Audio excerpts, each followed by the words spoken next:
What's Hello. going on, y'all? Welcome back to another episode of Squad Creators Podcast, episode 62. Two. Man, Yes. we're moving on. We brought a special guest in. I discovered her on TikTok, Instagram, and saw her like really doing her thing. Would you go on and introduce yourself for us? Hello, I'm Tiffany of Caab Customs, the home of the Culturally Ratchet T-shirts and all of the other the Culturally Ratchet accessories and shit. Y'all can kind of see that from behind me. You know, it gets pretty wild from time to time. Um, I don't know. That's kind of it right now. You know, unless you guys get to the question. Uh, Okay. it's your boy Mike T. Y'all know who it is. But before we hop into this, gotta pay them. Caesar dealer. I sell Caesar. See, Oracal is my other big brand that is well known. I have all the colors of Oracal, 12 inch, 24 inch. I have my own branded decal called Galaxy. It's the competition to Oracal. I carry Oracal. Metamark, probably the best decal there is. Hands down, it's matte, but it's fantastic. I carry sublimation products.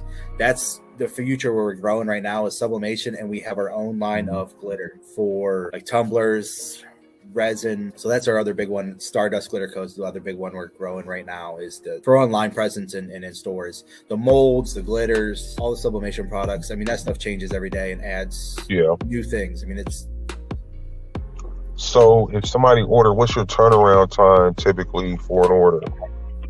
typically within 24 hours. I like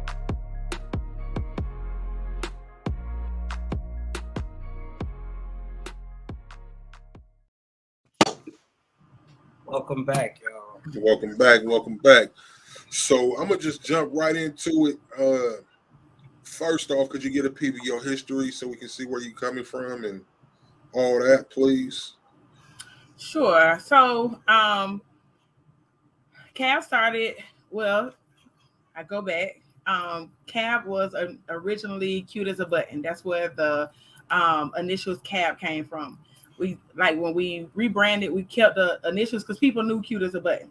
But cute as a button was a button, well, like a button accessory company. We made earrings, bracelets, necklace, cufflinks, all type of stuff from buttons. And And all this was handmade stuff. all this was handmade. All this was Wow. handmade. And at that time, it was literally just me. It was no help, no nothing. And I would teach full time during the day, and I would come in after. I would talk, coach basketball, left coaching basketball, picked up my son, then was a mom, and then after that, I worked until about 4 a.m. and did it all over again the next day. Wow. So what grades were you teaching? I taught middle grades. Oh, I okay. taught sixth through eighth grade. So I was a PE teacher, which Okay. gave me a little bit more leniency. But at the same time, I was a teacher nonetheless. So them teacher hours is them teacher hours. I don't care what you teach. Period. Period. Yeah. So I Period. would do that. And then I think when I first started, I was teaching high school. I taught high school for 1 year, and then I went back to middle school. And when I went back to teaching middle school, I met another teacher, probably like 3 or 4 years into teaching at that particular school, and the lady was already doing T-shirts and stuff like that. So I, initially people would try to pin two people, creative people, against each other.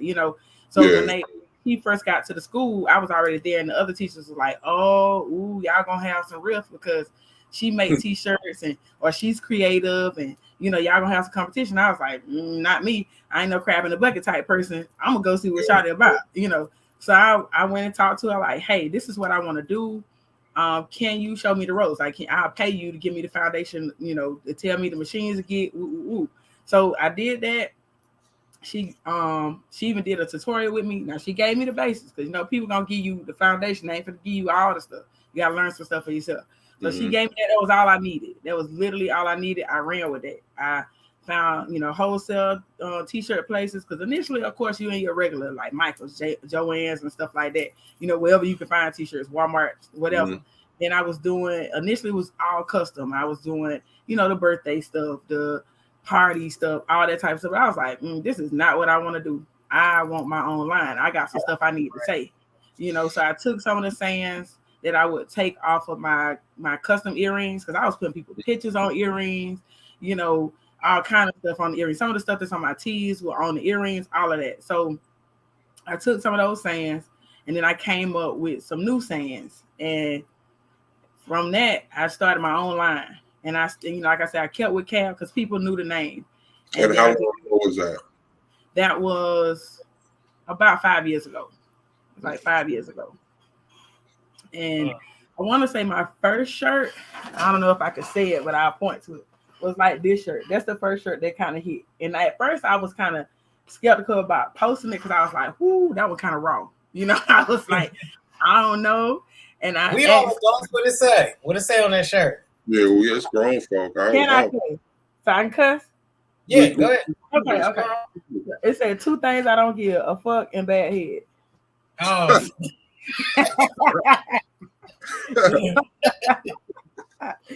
Okay.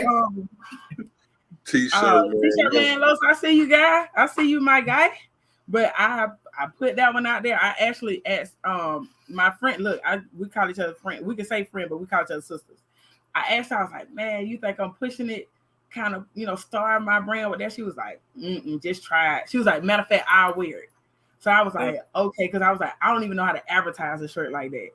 So she wore it. I posted the picture, and people were like, whoo, I don't know how to like it, but I like it, and it hit, and it just, and it's crazy because every time I post it on TikTok, I've posted like 3 or 4 times, and maybe after a week it'll do something. And like, because right now that's probably like, I went and looked at the analytics from Black Friday and all that type of stuff. That was the top selling shirt. Wow. So what type of things do you do when you post it to TikTok to get attraction? And at first I was like, well, maybe it's my hashtags. But one time I did a shirt, no hashtags, just to see. I just used one of the and the actual sound said, don't use no hashtags. It just said, just post it, no hashtag, no caption. So I didn't put nothing to caption, nothing. That joint got over 1 million views. Wow. And then I wasn't even expecting that to do that. It was just like one of them days, like, I gotta post them, I gotta have some content on here. So let me just post and do what I'm doing. I came back the next day, like the very next day, it had over 30,000 likes. And I was like, oh, okay. So, I'm like, wow, that wasn't even the one. I'm thinking to myself, that wasn't even the one I wanted to hit like that. Mm-hmm. So with all your things like that, do you just come off the top with it, or is it just life experiences? Like, it'd be a little bit of everything. So some of my shirts, of course, go with pop culture. I'm on the Shade Room constantly in the comments. I'm listening to all kind of trap, rap, all the type of stuff. That's why I say home of the culturally ratchet, because it's what's going on in the culture and what's going on the ratchet side of it too. So I've merged the two together. Yeah. Home of the culturally ratchet. Home of the culturally ratchet. Yeah. So that's what the brand based off, just the whole culturally ratchet vibe. So like I said, I'm on somebody posted a meme. I'm like, okay, how can I make that mine? Like, how can I, make that something else? Or how can I take from that experience? Or, can just sitting around with my friends, we all, chatting it up. I'm like, sometimes I know they be looking at me like, what in the world? Because I'll be over there thinking, I already made a shirt while they talking. Like, boom. I'm thinking about some stuff our grandparents, our aunties, used to say. And boom, I'm going to throw that on a shirt. That type of stuff. Like, I ain't one of your little friends and all kind of stuff like that. I'm going to throw that on the shirt. Hey, that's funny you said that. I ain't one of your little friends, right? So my son, he talking shit one day, and I said, man, who you talking to? I ain't one of your little friends. And then I realized I'm old, man. I said, it's really grown shit going on right now. I'm telling you, like me and Kia were talking the other day, and we seen a meme. They say black parents say I don't want to, shit. You know how like kids be like, I'm about to go outside. I'm gonna go outside on your ass. Yes. So we say, talking about how we say some of the wildest shit to our kids. It's always gonna end with on your ass or in your ass or something like that. So just experiences like that. you know, I think about some stuff I done heard or some stuff I done seen, and I'm like, oh, that'll be a shirt. That's a shirt. That's a shirt. You know, I'm always like that right there. Like I might even throw that in the conversation. Oh, that's a t-shirt right there. Repeat what you just said. Like boom, let's go. Yeah, So how many shirts do you have? Custom stage. I think when we were getting ready to open the store back up, right? So we like, let's go through it. Let's see what need to come off. Let's literally took us 8 hours to go through just the t-shirts alone. Damn. Wow. Because we were doing like inventory, you know, so we like, okay, well, this shirt isn't, they don't have any more gray shirts, so let's take gray shirts off the site, you know, this type of thing, you know, we're going through it, and it literally took us like 8 hours, and we're sitting at the computer like, what? You're like, what the hell? And I'm thinking to myself, why do you have this much stuff on your site? Like, why do you have this many t-shirts? And I'm like, should I remove them? And it's so crazy. Every time we say, man, we're going to take that one off, we're going to clearance that out. That's the one that people start buying. I'm like, really? And so the one I have on actually is another one of our top sellers. Magic City. Magic City African American Performing Arts Center. You know, Magic City, that hot strip club. Yeah. That's funny. Yeah. I tell you, like, it's definitely a Performing Arts Center, and they got the best wings. They got the best food going on, you know, so you get a 2-for-1 when you go in there. Performance. I heard that. It's like dinner and entertainment and dinner. Yeah. That's funny, though. So with that, with having all those different designs, do you pre-print or you just press them as they go? We right now we mostly do make to order. We do make to order. I hate to have like so many pressed up because we did have different color options. So I don't want to have so many, you know, printed up and then people don't order that. Now we just got dead stock. Right. So it just right now it just works better for us to do make to order. So when the order come in, you know, we go ahead and push it out like that. You mentioned wholesale earlier. So where do you grab your blanks from? Sorry. What do you say now? Where do you buy your blanks from? Jiffy, Alpha Brother, it's another one called Blank Nights, SNS Activewear. So it's just it's a few of them I use. So SNS Activewear, Jiffy, Alpha Brother, and then Blank Nights. Okay. I'm writing this stuff down. Before we move on, let's go shout out some of these people in the crowd. I'm gonna go all the way to the top. Johnny Jimerson, she been here since before we even got on. Appreciate you, thank you. Hello. Hey. Said it should be a good one tonight. You can already tell it's gonna be nice. Connie Bard, what's going on? Nicole Freisen, what's going on? She said, "Hey, y'all from Illinois, what's happening?" Hello, everybody. Gina Gill, what's going on? Terrence Sistrunk, what's happening? Appreciate you. T-shirt man Lowe's, he said, "What up, squad?" Caab Custom, what's up, friend? I'm excited to see you in the building. Yo. Sonia Siegler, good evening. Taryn, Nicole. Educated Natural, how you doing, Kim? Marissa Dandridge, happy Tuesday to you too. These teas and things, what's happening? Boss at 75, that's my sister. She said, "Hey, squad, welcome Caab Customs." Yo. Barb LaFun, greetings, everyone. Hi, Seek. Hi, Mike. What's going on, Barb? Appreciate you. That's the end of it. So back to regularly scheduled programming. So you got that black AF. Mm-hmm. So black as fuck. Black as fuck. You have a lot of different customs and custom sayings. Are there like grouped towards one sort of thing, like the black as fuck? Is that just the fedora and the sweatshirt that you had on with the actual stitching? Or with that, man, that's kind of on a lot of stuff now. It's on hoodies and sweatshirts because that was like the push on my cultural side, right? So like I said, I had this shirt for the ratchet side, but that was the push on the cultural side. And I'm gonna tell you how the black as fuck that design came along. So my sister friend I was talking about that wore that shirt, right? She was going to Fashion Week. Fashion Week was in February, and she was like, I need something dope. But she had this trench coat she wanted me to print on, and it said, we'll fuck for fashion, right? So I'm like, all right, bet. So I'm here for it. I'm here for it. I like bet. But it's Fashion Week and it's February. February, you gotta have something Black History on. Like you up there in New York, you gotta get the people something.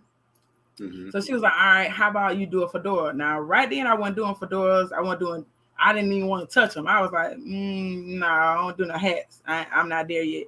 She was like, no. You can do it. I know you can do it. So I was like, I sat with the hat for a minute. Like, what am I even going to do with this hat? Like, I don't know. You know, we crunch for time. She getting ready to go in a couple of days. I was like anti this hat. I didn't want to do it. So I sat there and this one, I might have took off work, I think, one day, just trying to come up with the concept. Because I'm like, this has got to be big. It's got to be. Mm-hmm. So I come up with the black AF design for one side of the hat. And then, the other side has the heartbeat with the fist. Yeah. And then I already had trim on the hat. I took that off. And that's when I added the kente cloth around it. Mm-hmm. So she wears the hat at Fashion Week and posted, and somebody else posted. Anthony Hamilton saw it. Yeah. Anthony Hamilton got in her DMs and was like, yo, don't know where you got a hat from, but I need it. So she called me like late because the times and I don't know, the time was different, but she called me late. And I'm thinking like everything all right, I can't get to you in New York. Like there's nothing I can do. But she's like, you're not gonna believe who wants one of the hats. And she said, and I'm like, all right, I'm thinking just another Instagram influencer. I'm like, okay, you could come about this tomorrow. She was like, no, Anthony Hamilton wants the hat. I'm like, I'm up now. I'm woke. I'm like, bet. Yeah. Let's figure out how to do this. What does he need to do? What do we need to do? What's going on? And got the hat to him. He wore it at Essence Festival. I want to say 2018. Either 2017, 2018. So before you go on with that, tell me more about how you felt when you got that call. I was through the roof. Right then, I was like, if this hit how I needed to hit, I'm done teaching. I was right there on that. And it's so crazy because my first year teaching, my mom was a teacher. My mom taught for 32 years. So of course, that's a profession, growing up, that's a profession I seen. So automatically when I went to college, I was like, oh, I want to be a teacher. And I'm coming from a small town, I tell you I'm from Ocilla, Georgia. When I say small, I'm talking about 2 red lights, no McDonald's, no Walmart. We got to go to the next city to go to those stores or to eat at a time. Everything is mom and pop. So, you saw teachers, police, and city workers. That's what you saw. So when I go to college, I was like, oh, I want to be a teacher. My first year teaching, I want to say when I first got in there, I told my mom, this ain't it. I don't want to do this. I was like, I know I can only give this so much time. I cannot give this 30 years because I was like, it's too far walls for me. I'm creative. I'm outspoken. This is not going to work for me because I'm either get fired. They're either going to love me or I'm going to get fired because I'm going to be myself because I feel like that's what we lack. A lot of people being themselves. You go in the classroom, you gotta be, they give you a plan of how you got to act and be around the kids. And I was like, that's not going to work for me. It's not going to work for me. So I said, I'm going to give it 10 years just so I can be 10 years, get my little retirement, set that up so I'll be straight with that. So at year 10, which was the year after Anthony Hamilton wore the hat, complete fear. I was like, no, not ready yet. Not ready yet. Went back. That 11th year was probably the worst year I ever had as a teacher. And I felt like it's the most I was like, it's most uncomfortable because I gave myself a number. I said 10 and I went past 10. Yeah. And I would literally drive into the parking lot and be in tears. Sometimes like I would see the sign of the school name at the road and be like, I don't want to go here. I don't want to do this, and I'm like at this point I'm forcing myself to go in the door. I'm like, but I love the kids. I love working with kids. It's just not in that arena. Like I would rather do, volunteer and do some programs and stuff like that, but that wasn't it. So eventually, did you go on? There was some other people that wore your hat too, wasn't it? So she wore it first, then he wore it. Because even after she wore it, people still, they were like, okay, because people still were on the, I don't know how to wear that. I don't know where I would wear that type thing. Yeah. So a couple people bought it, but it still didn't pop, until he wore it. Because he wore it. Essence even posted like an online article about it. Nobody knew who made the hat. All day, he wore it on a Saturday night. All day that Sunday, I was getting in touch, like emailing, DMing, all kind of people to see who wrote the article. Finally got in touch with the person who wrote the article, told him I made it, sent them the link on my website, everything, just so they knew it was legit. They went back in, rewrote it, put me into the article. Hell wow, that's amazing. And then that was off to the races from there, that was it. That was because the next day I got so many DMs, so many, how can I get the hat? How can I get the hat? And initially, of course, he posted it. He didn't tag it. My sister was like, hey, you DM me asking me about this hat. If you don't tag my sister in this hat, like if you don't get her credit for this damn hat. And he went back and updated his thing. And, of course, we got in his comments because people were like, where the hat from? Where the hat from? And then he did a concert in Africa with it on. We got in that one too. But, so it just kind of went like that. So it seemed like I saw Erykah Badu or somebody in it, if I'm not mistaken. I thought I saw somebody else in it after Anthony Hamilton. That was huge. Not really. Not just quite a few, other Instagram influencers and things like that. Okay. I thought I saw somebody else. But that would be dope. To have it move like it did, was amazing. And then to get them orders, I'm pretty sure propelled you. That type of marketing. Sheesh. Yeah, that was crazy. I think that was my first time like with something hitting like that. And I was like, I was very much overwhelmed because at that time it was just me. And them orders came in like that. So I'm like, yeah, I'm gonna have to take 2 days off. I'm gonna have to pull the rheumatoid arthritis card because I'm gonna have to stay home and make these hats. And it's so crazy. Like that happened during the summer. I got back to work in August. One of the assistant principals were like, "Yeah, I saw your little hat." Right then, I was like, "It's about that time. It's about that time." Yo, make me think of that TikTok. Oh, you still at that little job, huh? You still got a little job. I was like, right then, I was like, "Yep, it's about that time." Like, in that situation, that's like something that's to be congratulated. And people, I don't know, people are people. So yeah, it's a lot of folks out there pray on your downfall. Don't want to see you come up by any means. Like even when I was on the way out, people were like, "What you gonna do? How you gonna sustain?" And I'm like, "Not, man. I pray, I pray blessings on your business or prosperity, or this is the move. None of that. Like, what you gonna do?" I'm like, number one, I'm gonna live because I'm not living coming here. So that's number one. I'm like, but I know it's either gonna be make or break. Like I gotta make it or I gotta come back in here. And I know this ain't what I want to do. There is no turning back. Like, so you mentioned that you customs, or you was doing customs prior to getting fully into the brand. So I still do. Okay. I still do. We even got a link on the website for you to design your own. And with that, people just kind of they can type in what they want. Now, if it has like a picture or something, then I have them email me the picture. But other than that, I still handle it from that way. That was my one thing about not wanting to do customs. I hate sending out invoice because it's so time consuming. If you can just go on somebody's site and take care, and that sale just go straight to them, as opposed to you got to stop. I got to type up the description. I got to do all of that stuff.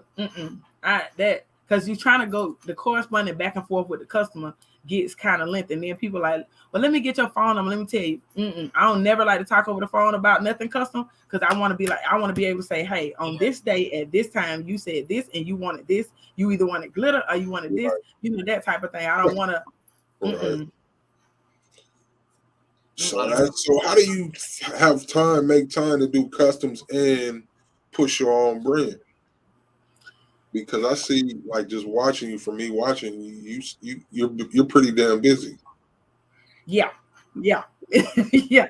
So that's why, like, I try not. If you notice, I don't really post my custom stuff that much because I, if it's not there, people won't usually ask. They'll assume like maybe so because her name says custom. I even been thinking about, dissolving the whole custom part of the name. It just be Caab. But sometimes I actually like doing it. Like sometimes when people give me like creative, authority over it, and they let me design it, let me come up with the fonts and all that. They're not so technical. Like, no, we don't see your work. I really like what you do. I want to just use that. Boom, I'm good with that. You just give me the color that you want and the size T. Let's go. But when you like, I want this, I want that, I want this, I want that, and then you like, but my budget is $20. I want $50 worth of stuff, and my budget $20. I'm like, Yeah. So how many different colors do you offer per design? Colors, I should say. So I have like two different custom where you can customize items. So one is just as like a one color custom, and I give you like a couple colors of the, like the shirt or a sweatshirt or a hoodie to choose from. So maybe like your black, your gray, your red, or typical. Black, just black and gray, the typical colors. Mm-hmm. And then I got a multicolored one, that costs a little bit more if you want more colors. Because what started that, I was doing that college shirt, the one where I do the bachelor's, master's, doctorate one, and then check it out. And then I took out the second letter and put in the school logo or whatever. And that was just literally on somebody asked me to do they were graduating. So I was like, oh, boom, I'm just going to post that on Instagram. And I posted, on TikTok, and I posted it with the graduation song. That one went crazy too.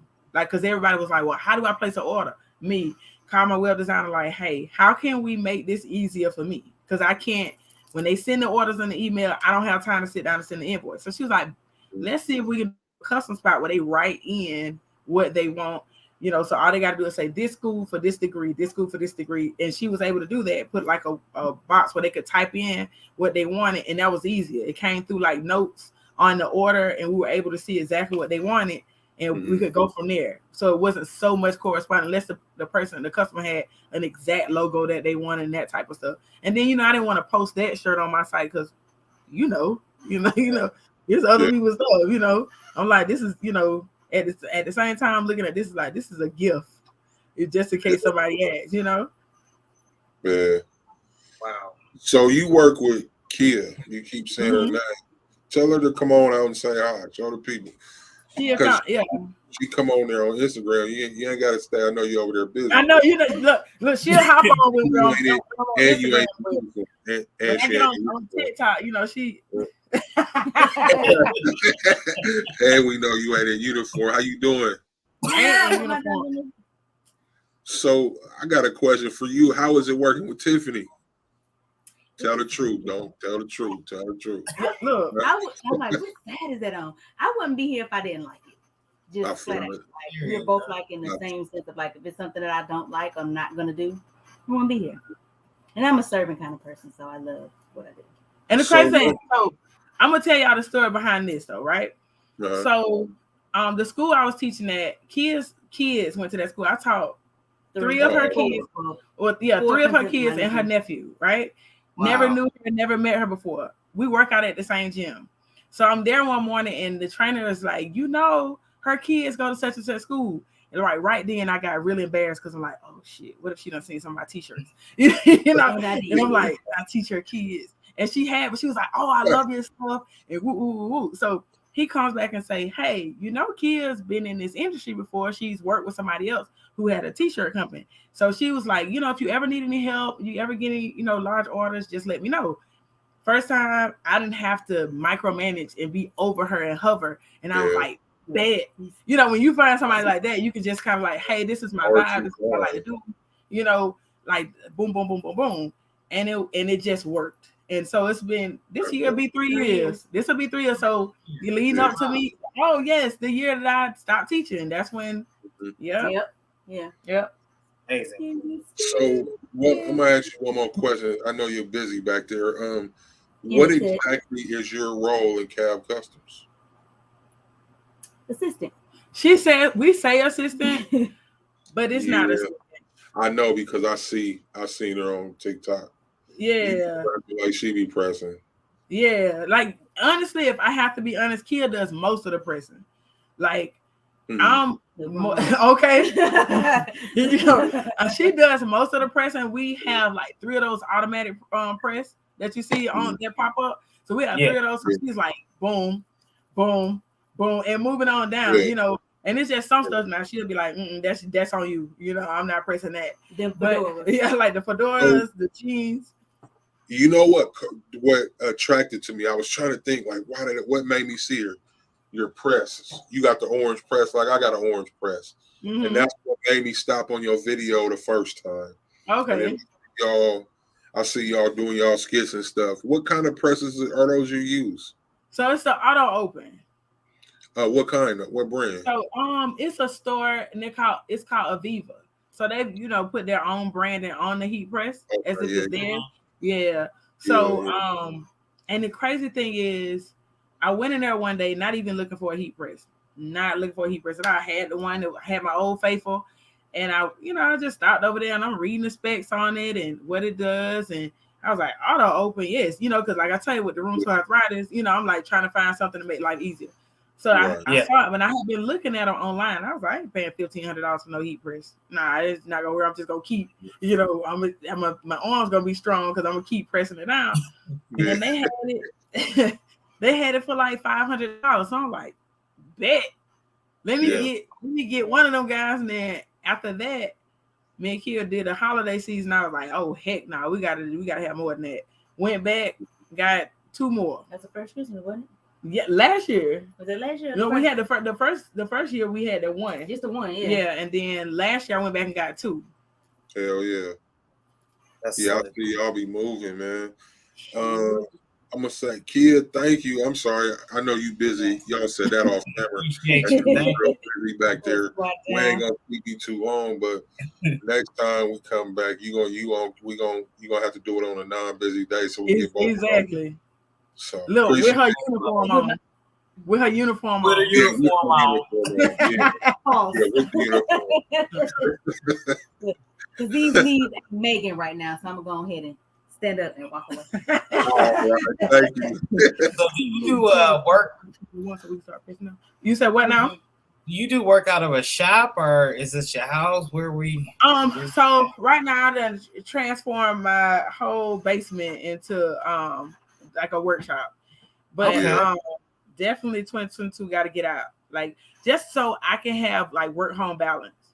Because with it being home, the first thing I'm gonna do is go there. Like I'm like, because it's in your mind, it's like I need to be doing something. I don't need to shut down at this time because I need to be doing something. I need to, so it's like if I knew if I was somewhere else, it's like, okay, it's time to clock out. We gotta go. Yeah. Right. Because like the other day we were going, it was well into 4:00, and I told Kia, I was like, yep, I'm not gonna tell you what time it is. we're like at this point, robots, we're just going. And she was like, why? She's like, why is it late? I'm like, yeah, it's about to be early. Yeah. And the crazy thing, we did that shut down like 4:30. Went right back at it like 10:00 that morning. It was like goodness. Went all that day till maybe 2:00 again, a.m. And then had an event Sunday, and we went up until the time to leave for the event. As a matter of fact, we were supposed to be at the event at 2 to set up. We got there at 3. Still working. Yeah, still working. Had to pack the stuff for the event, and then came back here trying to process. Okay, what else need to be done tomorrow? So it's like it's sometimes like no cutoff, and we're trying to tell ourselves, hey, don't burn out. Like we gotta find a stopping point. Mm-hmm. Gotcha. Man, that sounds like a whole bunch of good problems, though. I just heard, but it's so it's just you two, right? Mm-hmm. Y'all, and every now and then, kids. You said what now? Yeah, recruiting none of them kids. And you know what I did at one point? I have one of my students. She's in college. Anytime she come home for break, she's like, hey, I need that work. I need some work. Like, I know y'all got something for me to do. She gonna come through. Like, she's not even gonna hesitate she gonna call and she coming. And we don't have to micromanage her. We done already gave her a set of tasks. She know how to do that. She put tags in shirts. She know how to fold. She know how to do inventory. So boom, you know what you do when you come in. Like that's just jump on. You got a little heat press just for her to do the tags with. Then I had another one of my students. She was coming, but Chick-fil-A was calling her, and so she in her mind, because I was like, "What Chick-fil-A pay you?" And I'm like, "All right, so I'm gonna pay you more than what Chick-fil-A paying you. You just got to be consistent." But it was just, the mindset of working for somebody else is different than, I don't know, for whatever reason, people look at a corporation and then working for you is totally different. And I'm like, you work with us, we really can do better than what they doing for you. But so we definitely on the hunt for some of these little whippersnappers to run this social media and do all that type of stuff. The only thing is the work ethic for younger people. Like I feel like when I was that young and I was on somebody else's job, I'm like, I want the customer service to be great. I want to make sure I'm on time for these people's job. I'm doing all of that type of stuff. And like now, I was telling a kid the other day, I went to the McDonald's up the street, and I don't eat McDonald's, but that particular night, my son, when he had a little one of his friends were over, and they both were like, "Can we get McDonald's?" He looked at me like, I know she ain't gonna get no McDonald's, because I tell my son, like, I'm not giving McDonald's my money. But since he has a little friend, I was like, all right, bet, I'll go with it. I go there, the guy at the window, I'm like, hi, I'm being nice. Yeah. Like, never did look over here at me, just stuck the stuff out the window. And I'm like, thank you. Yeah, I hate that. Like, was getting ready to close the window. I stopped it. Hey, first of all, you didn't give me all my food. And I said, thank you. I'm like, really?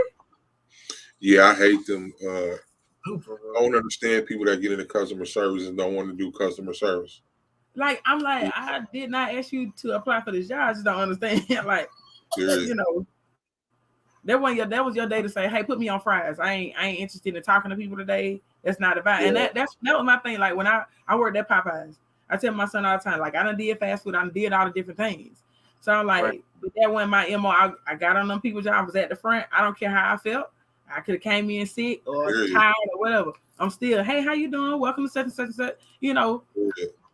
It's just a way you do stuff. But we definitely in some new times. I know we went over transfers, and I see you have a wall of vinyl. Mm-hmm. Which vinyl do you use?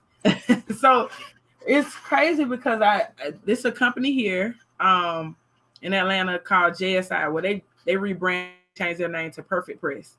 So for me, I mean, it's different. A lot of different vinyl places here in Atlanta, but they have the best quality vinyl to me. And they may cost a little bit more, but it's the best quality. And they have like anything you're looking for. Like I do swimsuits as well. So they put me on to the best vinyl to use for swimsuits, because you can't use just regular vinyl on swimsuits. It may say stretch, but it may not be the best for nylon or stretch material or workout clothes and stuff like that. As soon as that stuff, you start sweating or you get in the water in the pool, that stuff will peel right on off. Yeah. So they have that. They have foam, and they have every color foam you want. Like they have the best vinyl I have come across. And what was the name of it again? It's so if you Google JSI signs, it still will come up, but their new name is Perfect Press, but perfect without a T. Perfect. So perfect. Which is irrelevant, but it's kind of relevant. We got 3 guests this week, and every one of y'all is from Atlanta. Yep. We got you. Thursday we got Cosmos Inc. And then Saturday we got Juice Baby Apparel. All 3 of y'all are out of Atlanta, and that was not perfectly done. 8 time in the building. Yeah, look, y'all, because y'all knew, you know what I'm saying? Y'all knew what was up for the, for the culture. You know what I'm saying? Y'all knew, we holding it down up here. But I mean, I think for me, they're the best. I know, you got Atlanta vinyl. The place I got the heat press from, they also have vinyl. Like those will be my places I run to on the weekend when I can't get to where I want to go. You know what I'm saying? Because they'll stay open late on the weekends. The place I used to go, they close at 2:00 on the weekends. So and they're not open at all. y'all use any like plastic salt transfers, or you just do everything off vinyl? Oh heck no, vinyl. Like this is my custom stuff. Like that's the only reason I got vinyl when I'm doing a custom order. Like at this point, I'm trying to get all of my designs on transfer, and I think we've gone through them since we opened the store back up just to see what's not transfer, so that we can order the transfer. Like I think probably like a week or so ago, I ordered probably like 15 more designs. Like once you said what now? And which company for the transfers? I use a few of them. So I've been going to try Howard, but the main ones I use F&M Expressions or FM Expressions, TKO transfers, and for like full color ones, Super Color. Mm-hmm. Mm-hmm. We got a question. Is Perfect Press close to you from Texas Finest Apparel? Is it close to me? Yeah. It's about it's crazy because all of the wholesale places that I get my t-shirts and the place where the vinyl is, all of that is right there together. So it's easy for me to take one trip to get everything. It's in Duluth, which is about, on a good day, 35 minutes from here. 35 minutes for I say. And then on a bad day, it's a traffic day, 45 minutes to an hour. And we talking about going and then turn around and come back another 45 minutes. So sometimes like an hour and a half. Y'all playing that trip. Yeah, you definitely have to plan. Like I go to the gym in the morning, and as soon as I leave, I'm like, I gotta go now to go before traffic. Yeah. So, what process do you use besides vinyl, or are there any? Not really. It's either vinyl right now. It's either vinyl or the transfers. Yeah. I'm trying to, and like I said, I'm trying to alleviate that vinyl. Sometimes altogether, I almost hate cutting stuff and having to weed. That's like another process that takes up so much time. Who you tell? It's soothing. Mm-hmm. You know what? I'll give you that. Every now and then it's that whole satisfying thing. But you know, the most satisfying thing to me is peeling back that damn transfer. Yeah, I heard that. It's like you be sitting there with that damn weeder and then all that stuff, and then you can't see them lines, and you be like, you know, peeled up the wrong.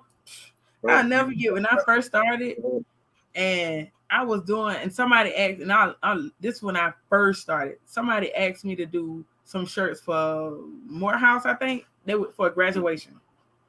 Mm-hmm. And the guy was like, "Can you do such and such?" And you know, at that time, you like eager to get the jobs and people get names. So I'm like, "Yeah, I can do that." In my mind, I'm like, "Hell no, I can't do that."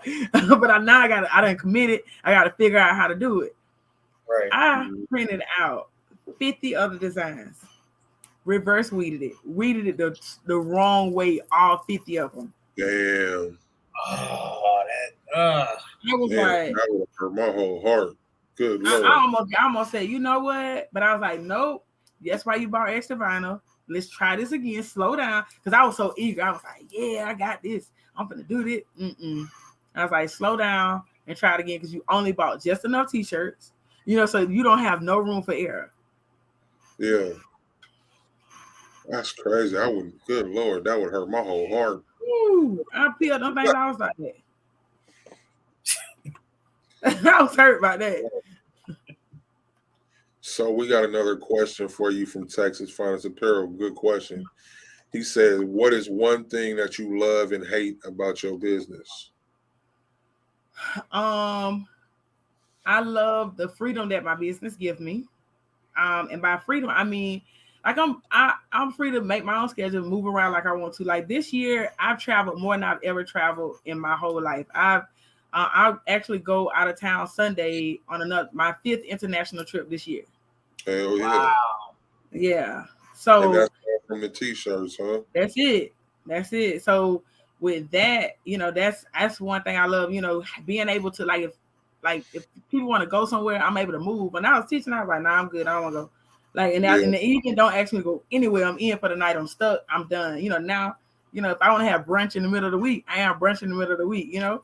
Yeah. So I love that. Hate. Okay, I'm gonna just say what it is.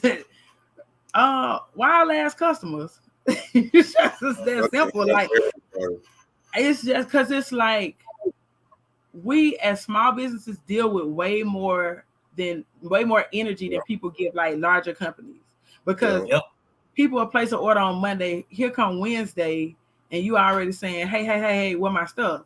And I tell people like, hey, this is not Amazon. For you order, I want to almost put that on my site. Before you order, realize this is not Amazon, nothing's coming Prime. Like it says, and it's another thing, people don't read your policies and procedures, that type of thing. And even if you have the check mark on there saying you agree to the policies and procedures, and they just gonna click it just so they can cash out. They do that, submit their order, and 2 days later. And then this is the stuff I hate. Where my shit? Like, I don't got an email to say where my shit. Me. Look, that right there is going unanswered. We're gonna try that again. That, and then where my order, and your email address is not even the email address that matches your order. Your email address might be throwing that ass in a circle at gmail.com, but you order, you know what I'm saying? You use a whole nother email. Like I don't even know who you are, ma'am, sir. I don't know who you are. Like, so now I got to go through the process. Like, oh, what's your order number? I don't know my order number. I didn't get no order confirmation. Everybody gets an order confirmation. Like, it's automatic unless you didn't put in an email address. Or what's your name? I'm like, what's your name? Give me something that connects you to your order. So now I got to go back and forth. Like, once I ask you your name, then now you don't want to give me your name. Now I gotta wait on you. So now I done moved on to the next thing. So 3 days later, you come back with your name, and I'm like, oh, we shipped your order 3 days ago. Like, what are we talking about? But it's like, I think that's the one thing I hate. Just that people don't treat us the same, and it's so crazy for me. That is the craziest thing to me. It's like, come on now, you knew before you ordered this. Like, you read all that, and then still was like, order this, and then I'm still get on their nerve. Like, now people are ordering stuff so close to Christmas. Like, can you tell me if it's gonna get here before Christmas? Like, you saw the policies and procedures. I have my shipping policies. I have my processing policies on there. The first thing it says in bold, all caps. Everything is made to order. I have that there, as a saving grace for me. But it's like, come on, people, come on. Like, and then the people doing I've been seeing a lot of TikTokers posting the people doing the chargebacks. Woo, knock on wood, Lord, I thank you that ain't really been happening to me, but I've been seeing a lot of people do that. Like, I don't understand that. Like, and we know you got your stuff. The stuff says delivered in your mailbox or at your front door, and you still hit us with I ain't get it. And then I'm one for this. I'm good for this right here. I will see you. Like, one lady was like, oh, I didn't like, we did masks heavy last year. I sold well over 20,000 masks last year. Damn. Yeah, that coronavirus. Like between custom, wholesale masks, and because we even did some we did over 500 for, who was that? The Navy. Oh, really? Yeah. So how are you discovered by people like that? So one of my friends from college, he was like, hey, we need masks. Do you think you can do this? Sent us the logo that they wanted. We got that one. Another lady just bought some for herself and was like, hey, if I sent you what my company wants, could you do that? Boom, let's do that. If that's, if that's what you want. So people were like ordering masks. We were on TV for our masks last year. We were on the news. Wow. Yeah. Mm-hmm. Damn, hell yeah. Yeah. So, with that, go ahead. No, I just want to know, like, what do you think you did to be so successful? You've had a lot of big breaks in your business. I'm gonna say I stayed true to my brand and what I do, as opposed to, because a lot of times people get in the business, they'll see somebody else doing something and it's popping for them, and they're like, let me jump on this trend, let me jump on this trend, and I'm like, gosh, that's not the direction I'm going in. I'm culturally rational. Like, it's me. This is me. I'm my brand. When I step out, you hear me talk. You hear me. You see how I move. That's me. So I was like, no, I'm gonna stick with who I am. I'm gonna just stay true to my brand. It might not pop at the beginning. I'm gonna keep doing it. I'm gonna keep pushing. And I mean, that's kind of what shoot this side. What that one came from. They don't believe in you, fuck them. Like, period. Yeah. You're like, you know what I'm saying? Like, you know, because I tell people all the time, like, my brand is not for everybody, but it's darn sure for somebody. Yeah. Period. Well, you know that I'm gonna keep it. I'm gonna ask that question here in a second, Los. I was expecting you to be more culturally ratchet, to be honest. Like I said, this is gonna be fun. She gonna be cussing and doing all that. Oh yeah, like just off the things on the shirt. You know what I mean? Like, listen. So it's so crazy when I get on these. I'm like, I go right back into Tiffany, the teacher, you know, like the professional. You know what I mean? I go straight there because it's just like balance. Yeah, it's like I go right there, as opposed to most of the time when people see me, I'm tilt, you know, I'm cussing or I'm gonna say what I'm gonna say. I'm very outspoken, but you know, at the same, I mean, it's like you said, it's a balance. I don't want to be on here and then you guys have this professional platform, and then here I am, come on here, fuck nigga, bitch, you know what I'm saying? You know, you know, so I have that. You know, that balance. Like I did the hat the other day. It said mixture between Michelle Obama and Megan Thee Stallion. You know, that whole Shaggy Ratchet thing. That is funny. Wow. Presidential or hood, You know what I'm saying? That's a little balance, you know. Yeah. We got a question from Lowe's from T-shirt Man Lowe's. He said, "What's the wildest statement you've ever put on a shirt?" I'm gonna go back to two things I don't give: a fuck, a bad head, a fuck and bad. You know what I'm saying? Two things. I mean, I don't know how much water you get, and then you know I got pussy is a fruit, and then I got meditate, hydrate, masturbate. I don't know how you want me to go. That one over there said I need moral support, but the M is silent. I don't know. We can go a little further. I got thicker than racial tension in America. Treat your girl right. But if you notice the T and the R hollowed out, so eat your girl right. Eat your girl right. Man. And it's so crazy because when I posted that's the one that I was talking about. It got over 1 million views. The Treat Your Girl Right. And then somebody came back and was like, "Oh man, you should do one that say treat your girl right or I will." So I put say no more. I'm gonna give people what they want. In parentheses, I put or I will. So y'all hear she giving y'all dudes game out there, man. Yeah. You know, I even got one for the ladies that says do Kegels. Thank me later.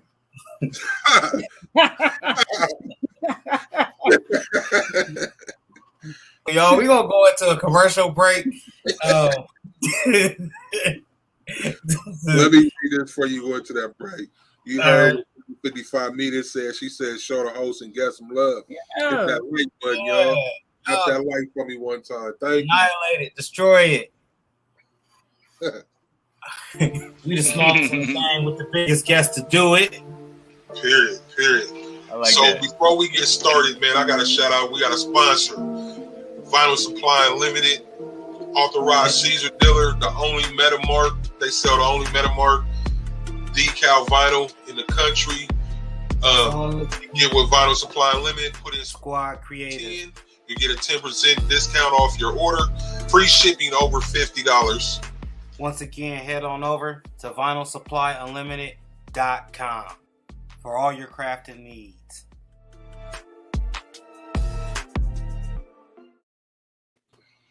Yo, y'all stop over there at Vinyl Supply Unlimited. Purchase anything. Wrote that one down. Well, yeah, we appreciate it. Purchase anything over $50, you get free shipping. Use the promo code Squad Creators 10 at the checkout. Get 10% off your entire order. We're here with Tiffany from Caab Customs. I'm sorry. It's fine. It's cool. We get used to it. Terrence said we go to commercial before me and you choke. Man, I appreciate you. So how often do you create new designs? Yes. Hey, that's not what you say. Kia said every day. and like, no, seriously. And I have to put some restraint on myself because in my mind, if I create it, I feel like I need to go out right then. It's like, no, Tiffany, there are ways to do this. It's got to drop. You got to do pictures for you. And I'm like, that's too much. I want it out now. Like yesterday, I think I saw something or I was looking at a meme about, people, we're going into this new year and people disturbing your peace. People, get on your nerve. It's all right. So immediately, all I can think about was block them hoes. And that I immediately did a shirt that said block them hoes. And hoes is spelled Heaux.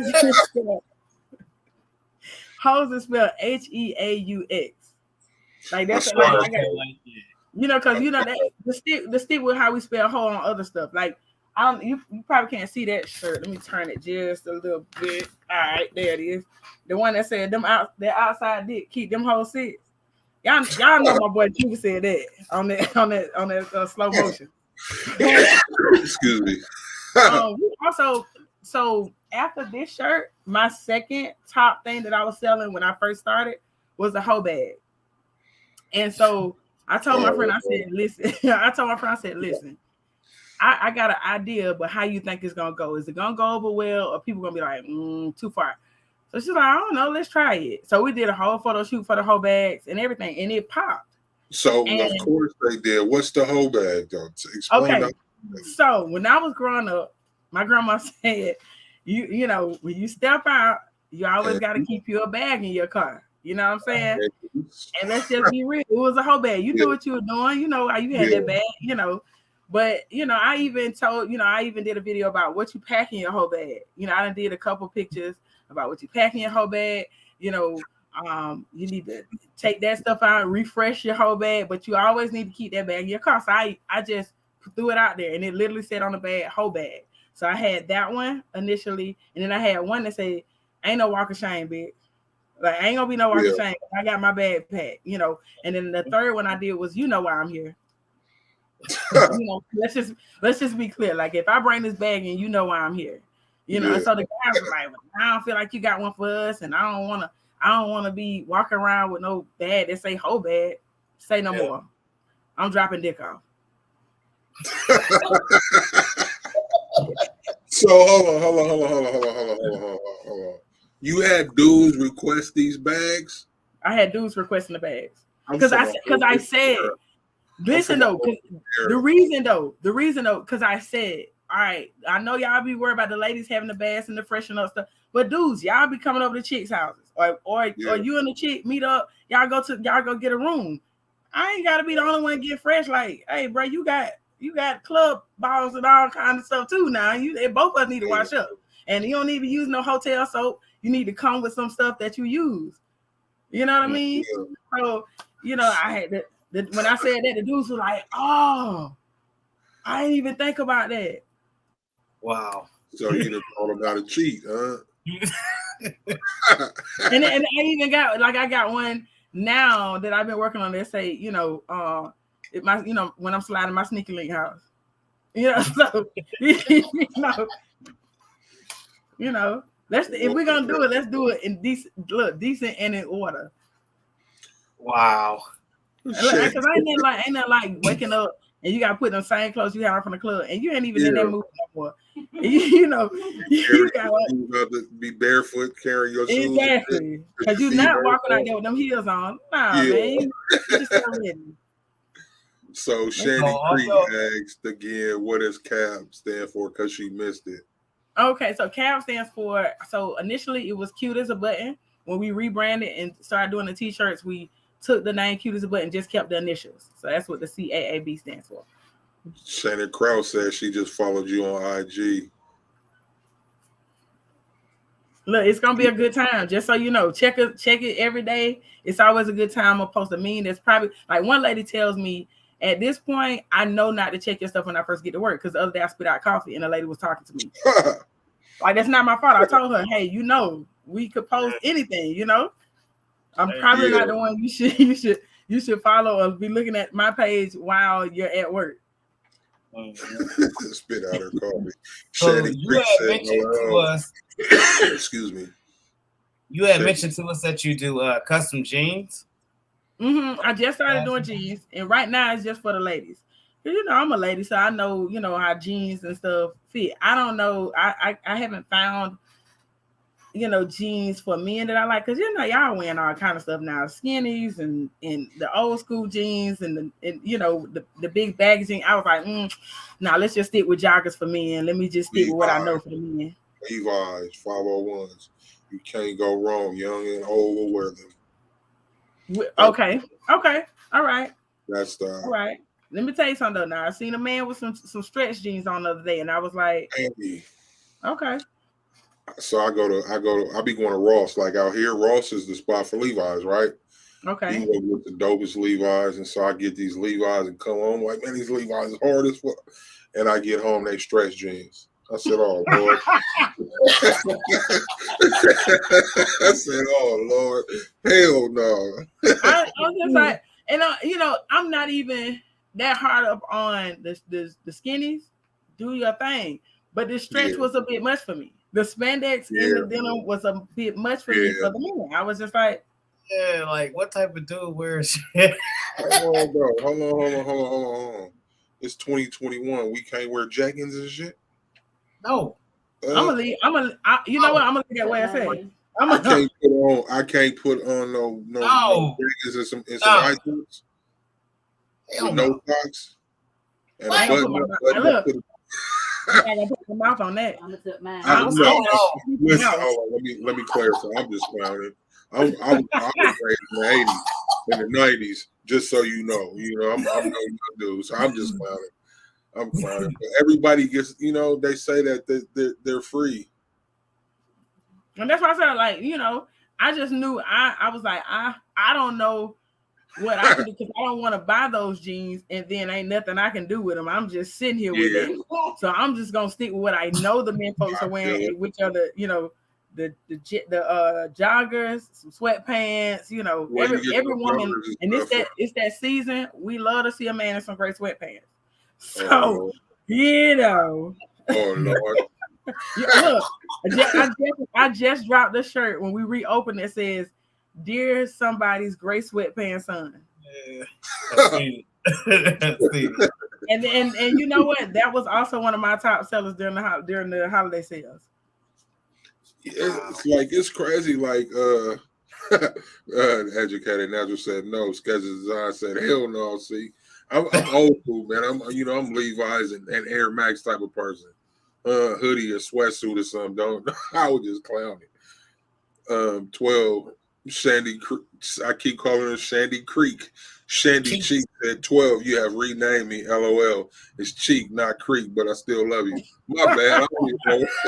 My bad. My bad. I'm just over here. I'm feeling like Mike now. I don't be butchering people's names. Shandy Creek. I don't know where the hell that came from. So, I'm loving this interview right now. This is hella funny. So, Sketcher said, "Great sweatpants season." So, like, how you? So, like you said, you're Tiffany and your Caab Customs. How you live? You got all this stuff on these shirts, all these designs, just to have that way of thinking, and then go teach some kids. Okay, to my defense, like I said, I taught P and I taught sex ed. So that makes sense. I didn't hear the sex ed part. I didn't hear that. I didn't hear the sex ed class either. They was lining up for your class like this. So the crazy that was when I was in college and they asked me what did I want to teach. I was like sex ed, and everybody in the room was like, "That's weird," you know.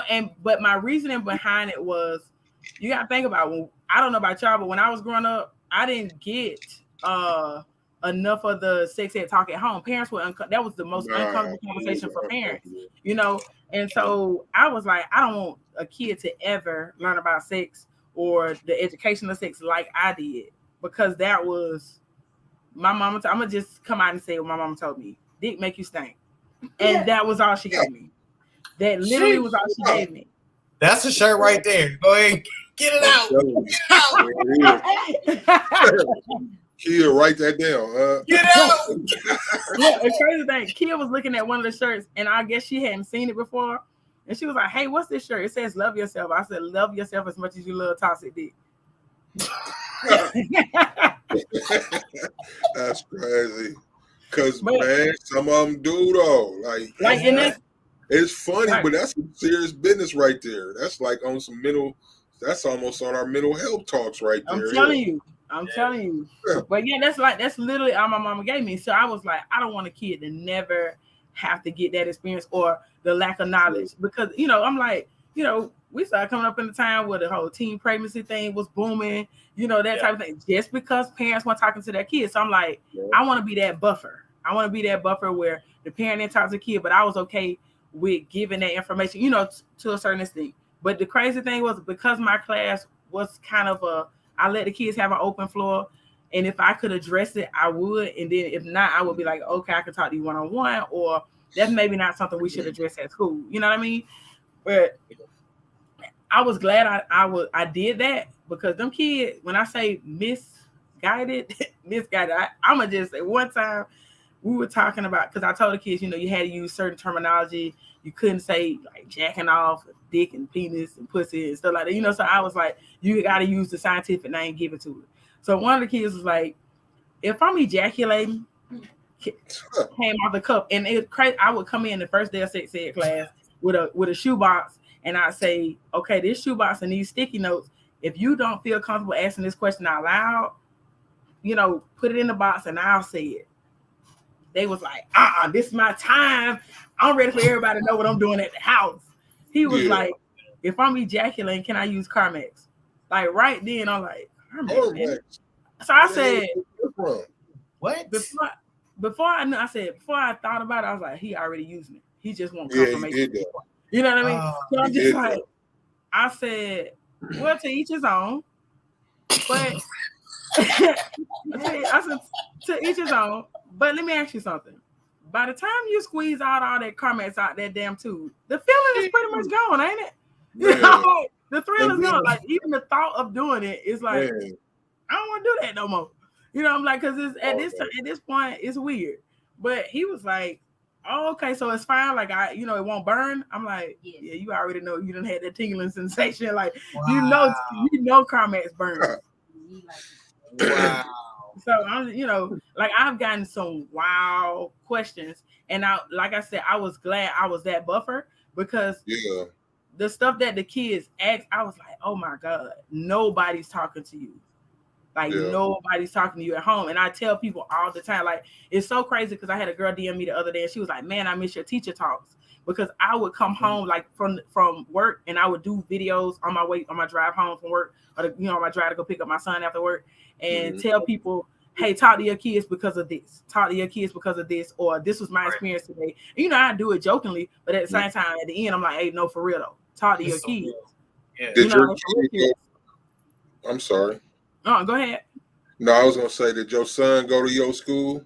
Well, my son just got in middle school this year. He's in the 6th grade. But I'm very much open with him too, because he's starting to get into that time where what babies come from, what is puberty, all that type of stuff. So I'm like, oh, okay, I'm gonna be real, because I want him to learn home, then in the streets. Then street committee tell him something, and here we are, you misguided, don't know what you're doing, that type of thing. Mm-hmm. You said you have some Christmas designs. I see the culturally ratchet designs behind you, dude. Mm-hmm. So for the Christmas, I'm gonna show you one on that we did this year. Is that gonna be culturally ratchet Christmas? It is definitely culturally ratchet Christmas all the time. Look, we ain't gonna deviate from the plan now. Like, I got one that said he sees you when you're twerking. He knows when you throw shade. Period. Oh, he got another one. This Santa likes to go down. I think I saw that. I thought I it's saw like that. the Santa going down the chimney. But and then it's like, if you like my ornaments, you'll love my box. And the shirt kind of goes in that direction, like a triangle in that direction, And then this was the one. Santa's lap or something like that. Yeah, you can sit on this Santa's lap or something like that. And then this right here. Fuck them kids. Oh yeah, fuck them kids. I said, Fuck yeah. them kids, man. You know that one. What's the other one, kid? Oh, How to Rent Stole Christmas. How to rent stove? Hey, that's a true story right Hey, there. And we played off of that one last year and did how what was it? How Rona stole 2020. But we crossed out. Because at first it was like how Rona stole Christmas, but we crossed it out and did 2020. Yeah, bro, they're still at hell. Yeah. Look, still stealing it. So do you come up with your like, let's say if you have a new design, scratch that. Have you ever used anybody else to make designs for you? I'm gonna come up with it, but I might reach out to a graphic designer to put it together. So you know how sometimes you have a vision, but it's just not coming together how you want it to. But you have seen some, like you've seen a couple of ideas that kind of mash together. So I've used graphic designers to do that now. Because I just rebranded my Nuck a Few Buck design because I got so tired of people stealing my design. Back to that question about what I hate. That's what I hate. That's the number one thing I hate right there. But I digress. So what I did was I took that and I had a graphic designer redo it, and we just released a new design like a week or so ago. And that one says somewhere between Nuck a Few Buck and Praise Is What I Do. Where did you get the graphic designer, if you don't mind me asking? Fiverr. I'm telling you, that's gonna be. I mean, if you know a graphic designer, then cool. But Fiverr is gonna be one of the best, the most affordable places to go. And if you find somebody you like, you stick with them, they'll quick turnover. Like I got a guy now, I can hit him like, hey, I need this design in 24 hours. Like I literally need 24 hours. I'll pay you extra. Let's go. And he's like, okay. And extra to him is $5. So we're looking at $20 for a 24-hour design. Wow. Hell yeah. I got a couple comments over here. We missed Shandy Cheek said, I love her mom too. Keep it real. Raise up a child in the way he should go. Yeah. And then talking about the little boy with the Carmex, she said he already using it. Shandy said it's sad that they're not talking to them about sex, period. Right. She said, I don't know. I don't understand why that's a hard conversation for parents. It's like, if you make it comfortable at home for a kid to talk about it, they don't have nobody else to talk. Like by the time they talk to their friends, like I've already heard that. I think it's cultural though, because I know, like for my generation, I didn't have that talk. I got it from my neighbor. Well, not necessarily neighbor, but my neighbor, my friend's dad, and he was like an old pimp. He would go buy a brand new Cadillac every year on January. When January hit every year, he go buy a new old Cadillac, and his name was Jimmy, and Jimmy like 50, 60 years old, and he called a girl old when she was 22 and all that type of stuff, so, and he was like really like the Mac to us, you know what I mean? And this is the type of places that we got that talk from, and which again is in the streets. So I don't know. It's like, it's really crazy, not crazy, but it's really something that you brought that up because the streets is raising our babies, the streets and hip hop. Oh yeah. Really, a lot of it. Terrence said, kept it real and open with mine at first grade, and I had sex ed in school and college as part of the curriculum. Kids starting early, man. Everybody should be that way. Yep. Like kids are starting extremely early because by the time I was teaching the 6th graders, they looked at me like, I think somebody asked about oral sex, and I'm like, oh my God, they're talking about oral sex. For me, because I'm like, if you talked about oral sex in school, you were the nasty girl. Like when I was coming up, if you did that, you were the nasty girl. Like you was a whore, you was a slut, whatever the case may be. Now that stuff is accepted. Oh, 6th grade, they were like, oh, we did that in 5th grade. Oh, we were doing that in 4th grade. I'm like, it ain't nothing down there. But it's so crazy because my last year, like I said, my last year teaching, that was the year. those kids, that group of kids were rough. The six, I went in the boys' bathroom, had to pull a girl off, and she was like, I was dared. She was like, it was a dare. Yeah, I should say it was a dare. She had it, they were playing truth or dare in the back of a teacher's classroom. One of them teachers don't pay attention to their kids. Mm-hmm. So I think she got dared to go down on the guy, and it was like either do this or either you do the dare or something else happened. So she was like, okay. So he goes to the bathroom first. Teacher still not paying attention. He don't have no control of his class, so he don't know where his kid's going. Now then the girl leaves. She goes to the bathroom. She goes right on in the boys' bathroom. And I for whatever reason, I think I might have been in the hallway, something. And you could just hear, I'm like, wow. That noise, I don't think I should hear that noise at school. You know? And she was, and I go in there and knock on the door, like, y'all come out of here. And she's like, shoot, I'm into it. And I feel like she's in her mind, like, I'm into it. Now I ain't finna stop. And I'm like, okay, something gotta give. Like, now I pull her feet. Because I'm like, you gotta come out of there. Like, you come on now. So I'm like, okay, we're gonna call your parent, I'm gonna let you explain this. And she looking like, oh, okay. It was just cool. And I noticed she was one of the adults at her house. I in 6th grade. So we're talking like 11, 12 years old. That's sad. That is sad. But it was like I said, that year, I caught another group of kids during a basketball game. And at that point I had stopped coaching. Because I was like, man, I make more money putting that into my business. I don't want to coach no more. I'm giving too much time to that and not making the money. And I happened to walk in the hallway and the kids were in one of the teachers' bathrooms.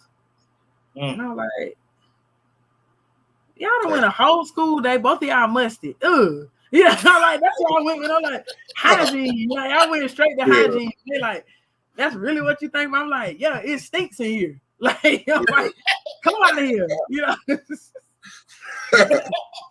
And I'm telling, I'm like, you in here doing this, you got a game next. He played for the boys. I was like, now you gonna be out there weak. I was like, because they used to tell us, if you do something before if you wait, you caught strong, all that kind of crazy stuff they used to tell us. I'm like, here you go. And gave her all your damn energy. Wow. Yeah. That's crazy. But I'm just like, I've seen some stuff in the school system, but I've heard some wild stories. Like some of the stuff the kids ask, I'm like, man, where y'all parents at? Like nobody's talking to y'all. Like, and I'm like, y'all one's gonna be in a minute, over the world. And I'm like, I don't know if I want to be around with y'all. You know what I mean? Yeah. Period. Terrence said my daughter's bandmate and this girl got caught as freshmen in the hallways on the stairs of the school. No shame in these kids' games. Oh no, like in the stairway is the spot. Like that's the meetup spot. I would have been horrified to do something like that. Yeah. Like, stairway is a spot. Like, and they have and it's so crazy. Like they have no shame now. Like you catch them, it's like you intrude. Like you came in on us. You know what I mean? Like nobody's like, like on the next day they see like you got caught doing something, you were like mortified. Yeah. Mm-hmm. That's all that internet and all of this. What is this? The age, the information, that access to that information ain't being controlled. Ain't nobody watching what they doing. Just take the phone, go ahead and go. Or, and they be young, man, 4, 5 years old with a phone. Like that type of exposure, like can mess your child up.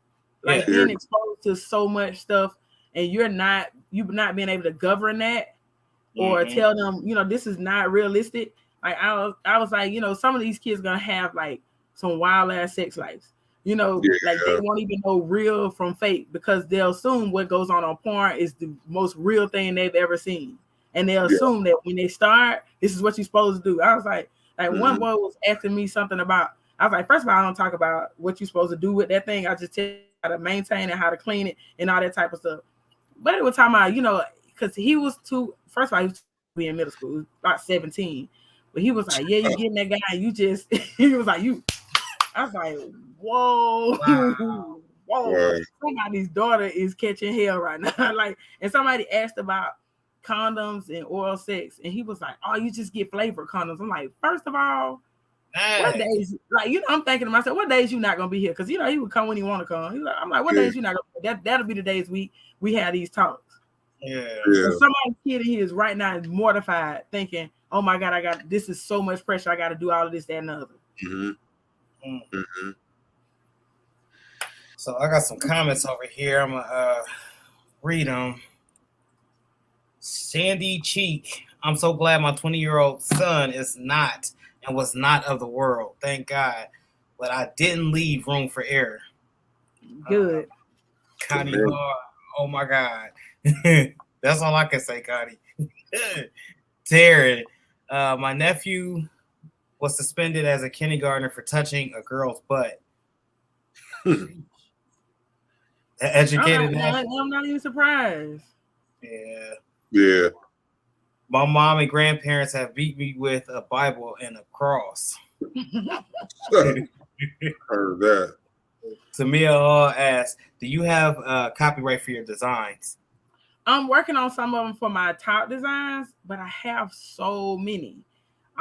So it gets pretty expensive. But I definitely am working on some of them because I'm gonna give y'all a story about one of my designs that got stolen and what really pushed me into let me go ahead and invest this money. So when the mayor, we got mayor named Keisha, as somebody else shirt said, we got a mayor named Atlanta got a mayor named Keisha. Last year, during the whole COVID stuff, and she made some statements, and I was like, when we were coming home from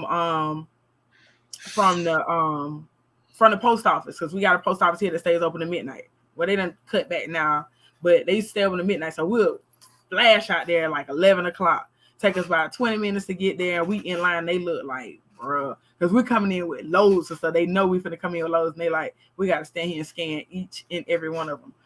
Anyway, we come back from there. We stop at Quick Trip one night, and we were reading something she said, and me and my dude were like, I'm gonna go with Keisha on that. Boom, that was a shirt. I immediately put it on the shirt. Next day I posted, right? People buying the shirt. Lady steals my design. Know somebody that knows somebody gets my design over to Keisha.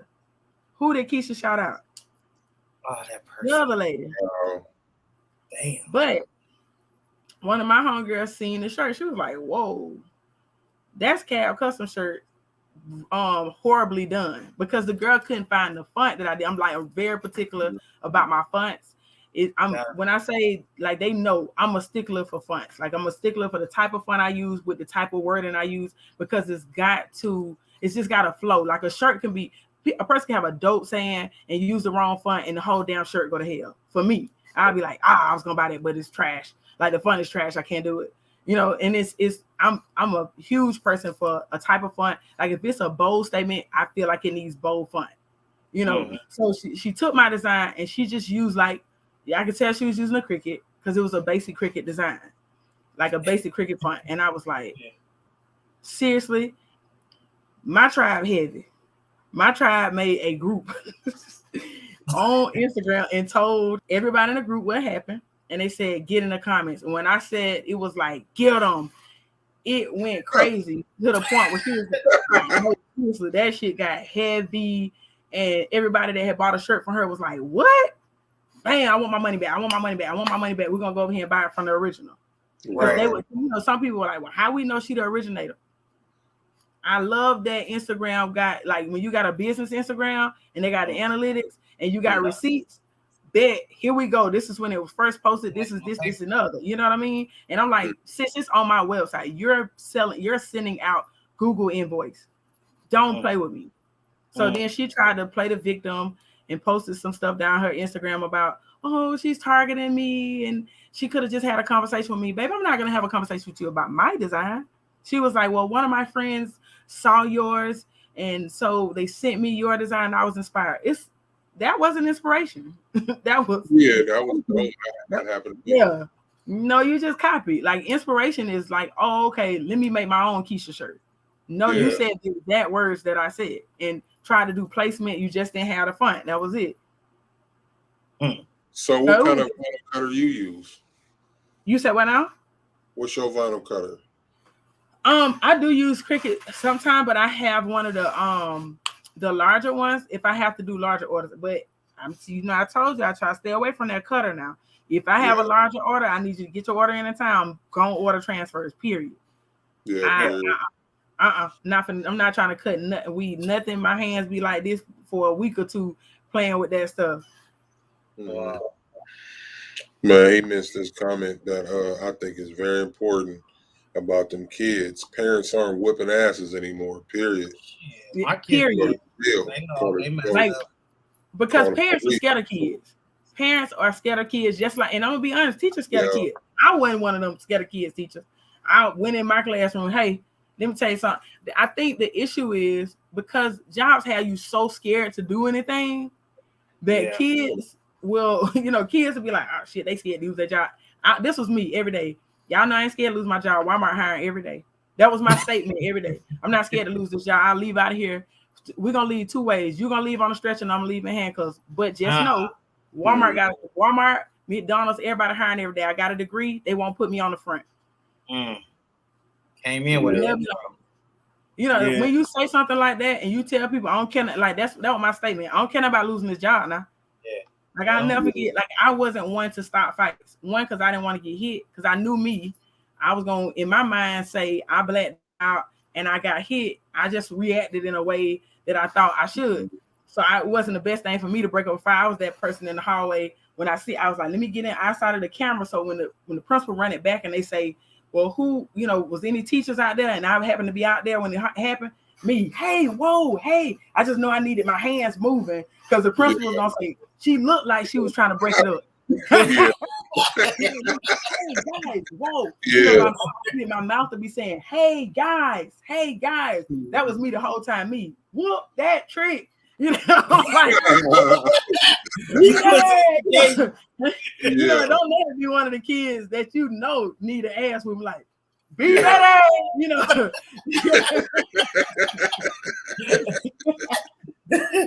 Okay, like I wrote my rule my last year teaching because the teacher that was out there, and I was so mad because it was a guy and he would not touch, not break up. And I get it, for guys it's kind of touchy because you can pull a girl through a girl fight and at the wrong spot and he touched me. I'm like, girl, your ass was out of control. He had to grab you. But I happened to not jump in. I'm not a get in the middle or nothing because you ain't finna hit me.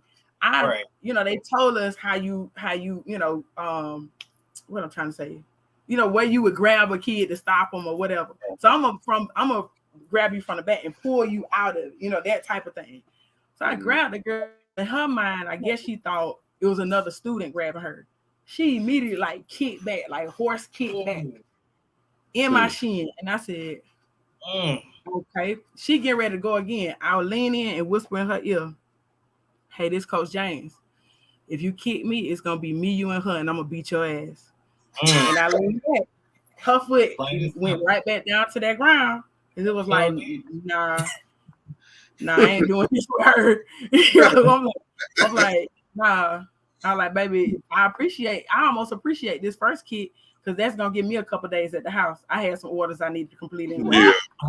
There you go. Shoot. Yeah. Capitalize on the situation. I was like, I know, look, because it was a nasty bruise on my leg. Y'all know I got arthritis that ain't gonna heal up fast. I know how I'm about to run this one. So how do you prepare for pop-up shops? Good question. Man, and I've been doing them since I was doing the earrings. So it gets easier, but at the same time it doesn't, because it's like when you with the type of stuff that I sell, I'm mindful of the type of event it is. You know what I mean? So if it's I know it's gonna be some shit that can handle some of my ratchet stuff, boom. I'm like, we giving them this, we giving them that. But like this weekend we did Black Girl Art Show. And it is originated here in Atlanta, but we noticed they've been going to different cities and stuff like that. So initially, and they have like the Black Girl Art Show and they had a Black Boy Art Show. So of course I'm gonna take like some Black Girl Pride, Black Girl Magic type stuff, but I always gotta sneak in a little something ratchet. So I might take the Magic City for whatever reason. The Magic City has been a hit at that event, whether it be the Black Boy Art Show or the Black Girl Art Show. So we always gonna give some cultural, but a little bit of ratchet, or some ratchet and a little bit of cultural. It's like we always gonna, give you that and a little bit of other stuff that you might not pay attention to on our site, because most people know it's 5Ts. So I always try to bring something else, like our jackets, our accessories, and things like that, just to get people saying, "Oh, I didn't know y'all did that too," and then advertising, because a lot of times you may do a pop-up, and if the people hosting the pop-up hasn't marketed that thing, or they haven't really been pushing it, you got to push it to get your people there, get your people hype about it. Because they just opened what is it called again, kid? The Black Wall Street here in Atlanta. And they had like 2 outdoor pop-ups before they actually opened the actual store up. And we did the second one. And that was another thing. We pushed that. And what was the TikTok where the little boy said, pull up on me? You know that right there. Pull up on me. So I did like the green screen with the flyer for the event. And that's why I kept saying, pull up on me, things like that. And it's so crazy. I met like 5 other t-shirt sisters that were here in Atlanta or had just moved, and was like, man, I seen your TikTok, I seen your reel, and I was like, man, I gotta come and show love, and I gotta come and purchase on. And I was like, that, that's how a lot of times how we prepare the marketing aspect and packing, and it's always like the hardest figuring out what we're gonna take with us. That's probably the hardest thing, because it's like, we pack so much stuff, or we have stuff from the last pop-up that we didn't really sell. So like, do we take this back? Or it's like, I don't know, let's not take this. Let's only take what we focused on this time. Mm-hmm. And I'm one of them people that I'm gonna give you something exclusive at the pop-up. Nothing that's on my site. It might be something like a design, but not the same color tee. Like, so we did the Magic City, but we did it on forest green this time. Because it's fall, it's that season with dark colors and stuff like that. So it popped a little bit more. People are like, oh, I ain't seen it in this color. So if you came to the last one, you might have got it in red the last time, but you didn't see it in green, or you didn't see it in gold. Now you want every color. Yeah. Mm-hmm. So I'm looking at your website as we speak. You're your own model. Yes. So, like, how often do you do the photo shoots? I try to do at least once a month. I said starting the next year, I'm gonna do at least 2 a month. Try to do at least 2 drops a month. With some different stuff. Yeah. So, now it's just like once a month, and I'm like, I gotta cram it in. I gotta get it done. I gotta go back to the pop-ups. Can you explain what the Black Girl Art Show or the Black Boy Art Show is about? I've never heard of it. So, like I said, it originated here. It started 2019, but I think when COVID hit, it kind of pushed them back from doing stuff. So it's literally like an art gallery with just art, like they do, like, so for the Black Girl Art Show, everything's all Black women, Black women artists, Black women vendors, and then like the band is an all Black women band. Even the DJ is a Black woman. Like, everything is centered around Black women creatives. And then the Black Boy Art Show is the same thing. So of course, with me being a Black woman, I gotta have a male representative. So sometimes I use my son as my male representative, or my dude, he's either the male representative then, because you gotta have a male as a forefront. But they know who's coming. They know who's the forefront of this business. So, and they asked me back, so I'm like, well, they ain't nobody said nothing. So I see this shirt. You said if freedom don't ring, the chopper gonna sing, or whatever. I ain't know they said. and the crazy thing, that one came up from what's the guy name? Here, Roddy Ricch. Mm-hmm. Okay, so that we would listen to we was the type of niggas that robbed the robbers. I'm gonna make the chopper sing like la da da da da da. So that shirt kind of popped off from that. It was around MLK, and it was like, man, they don't really show MLK the love that he should have got, because we know he was about to divulge some stuff, and they were like, oh, we got to get rid of him. Let's get him out of here. It's like, You know, so yeah, I took what his quote and then kind of came up with my own thing from it. Just like the like the Harriet Tubman I got, where it said bring y'all asses on. Yeah, I see that. Y'all know we know Auntie said that. Like it wasn't no, all right, come on, guys. Man, come on, y'all gotta bring y'all asses on. Y'all know these folk behind us. They got these dogs behind us, bring y'all ass on. I think I like this when I say Alexis to leave my stomach. Like, come on. Wow. Yeah, I'm looking at your site. Your site is nice. That's cabcustoms.com for those of y'all. And that's another thing. When people are posting their sites, their Instagram, any of their social media platforms, it needs to all be the same. Like, don't have your website as Caab Customs, and then when they get on Instagram, it's Caab _ Customs. Then I get on TikTok, it's CAA Customs. Like so many different things. People can't keep up with who you are. It needs to be the same across the board, everywhere you go. So it's easy to keep up with you. I already have a name that, I already got a funny spelled name. So I definitely got to keep it across the board the same way. So it's easier to locate that person. Period. We actually just went through that. Changing the squad. We were squad talk, but everywhere else, it was like either taken or somebody else's name. So we had to rebrand. So everything was squad creatives. Yeah. Look, I tell people everything Caab Customs, even Cash App. Yeah. Wow. OTG Kicks asks, how do you pick your pop-up shops? Okay, good. That's a great question. When I first started, I was hungry. So if somebody had a pop-up, I was going. And then I get there and be pissed the hell off because it's by like that TikTok. How many people gonna be there? And so, so I pick them. If somebody, I started looking for pop-ups on Eventbrite, right? And so when I would look them up on Eventbrite, I see if they had now I see if they have an Instagram, because I still look on Eventbrite too. But I see if they have an Instagram. How many followers do they have? Are these active followers? Because they can have 100 followers, but they active. These people, these people follow them. They the truth. How many followers they got? Are they active? I look for all the things. How many times have they done a pop-up? Is this their first pop-up? And what are they doing? What's the purpose of the pop-up? Like, if somebody have a pop-up and it be their birthday, and it's like, bro, ain't nobody coming to your birthday to spend no money. You just calling it, some kind of pop. You have to be mindful of those type of things. And then the time of the month they had a pop-up. If it's the middle of the month, I'm gonna be honest with you, the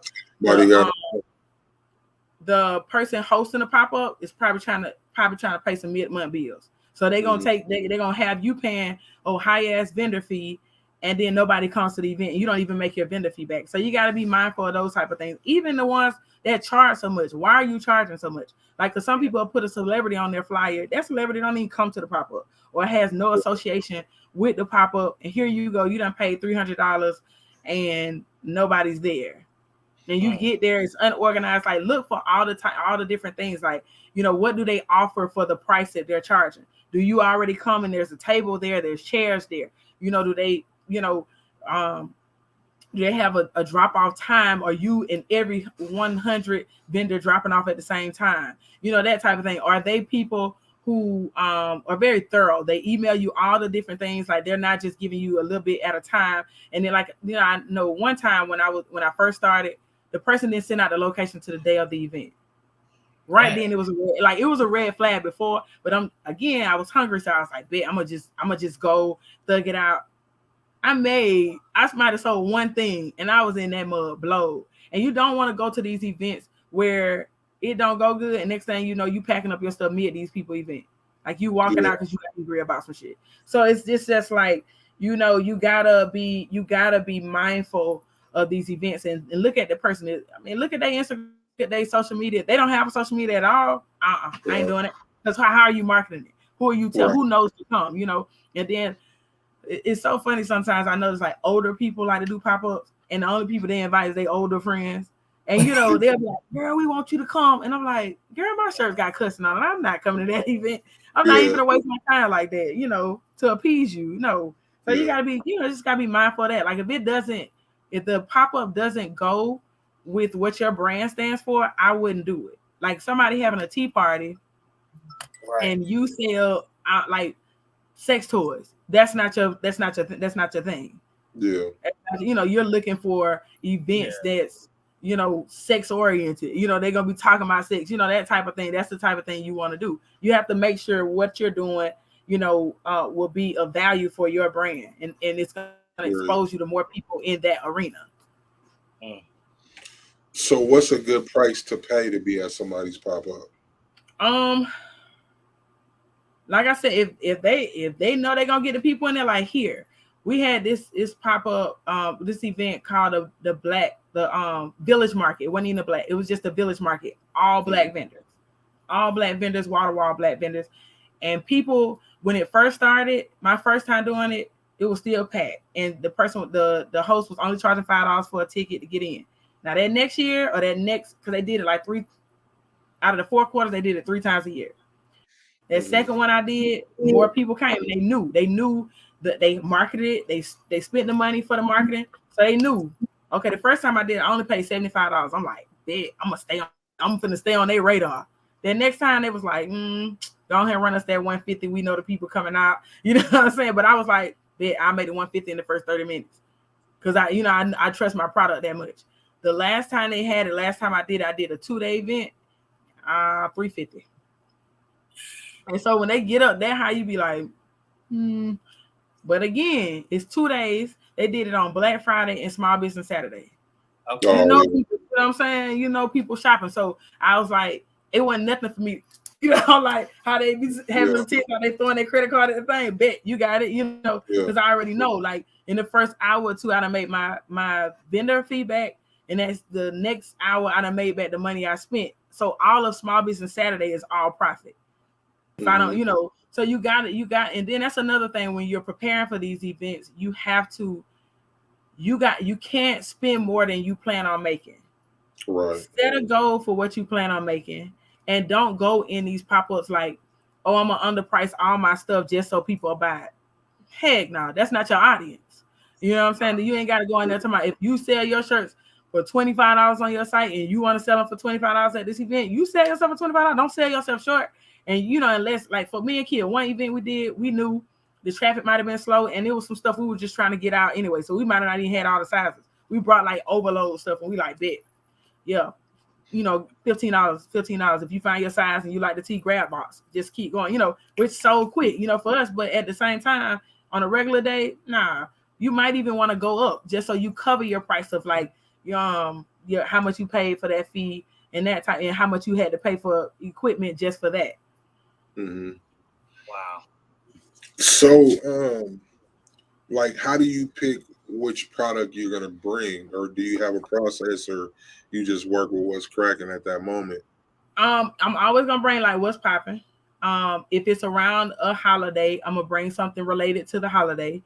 Mm-hmm. And then other than that, like I said, I'm gonna give something exclusive every time. Like, so I'm gonna make you want what I got. Like, I'm gonna make you want this new shit. Like, cause some people gonna come like, man, I was at the last event and I was coming back looking for. Nah, shut. I ain't give you that again. I'm give you something new. Should have got that last time. You know what I'm saying? You got that last time. I'll go hit the site. So I'm gonna bring something, something new to the game every time. What's been your best day in this doing your brand? Like a roundabout number. You don't gotta give us an example. Like my best day? Yeah. Or like you made the most money on what? Just here lately, I'm gonna say since I reopened Small Business Saturday, and I would assume Cyber Monday would have been the best day because that was like the best deal. But Small Business Saturday went up. Like sometimes, like you know what though? And last year when I was doing the mask, I probably tripled my salary, like when I was a teacher. Dang. What was your salary as a teacher? It's like 40. Okay. And you tripled it? Sheesh. Not even on no, just on some, man, okay, all right, this makes sense now. It's starting to make sense now. Yeah. Shandy asks, what brand of t-shirt does he use? Sorry if you already said it. I haven't already said it, but I'm big on those softer touch t-shirts. I can't stand them family union shirts. I can't stand a family union shirt. Them itchy feelings.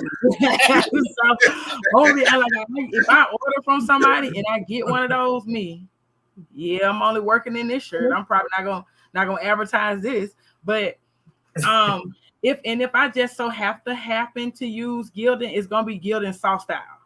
They've tried to jump on the soft tee brand, but for the most part, it's gonna be Next Level and Bella.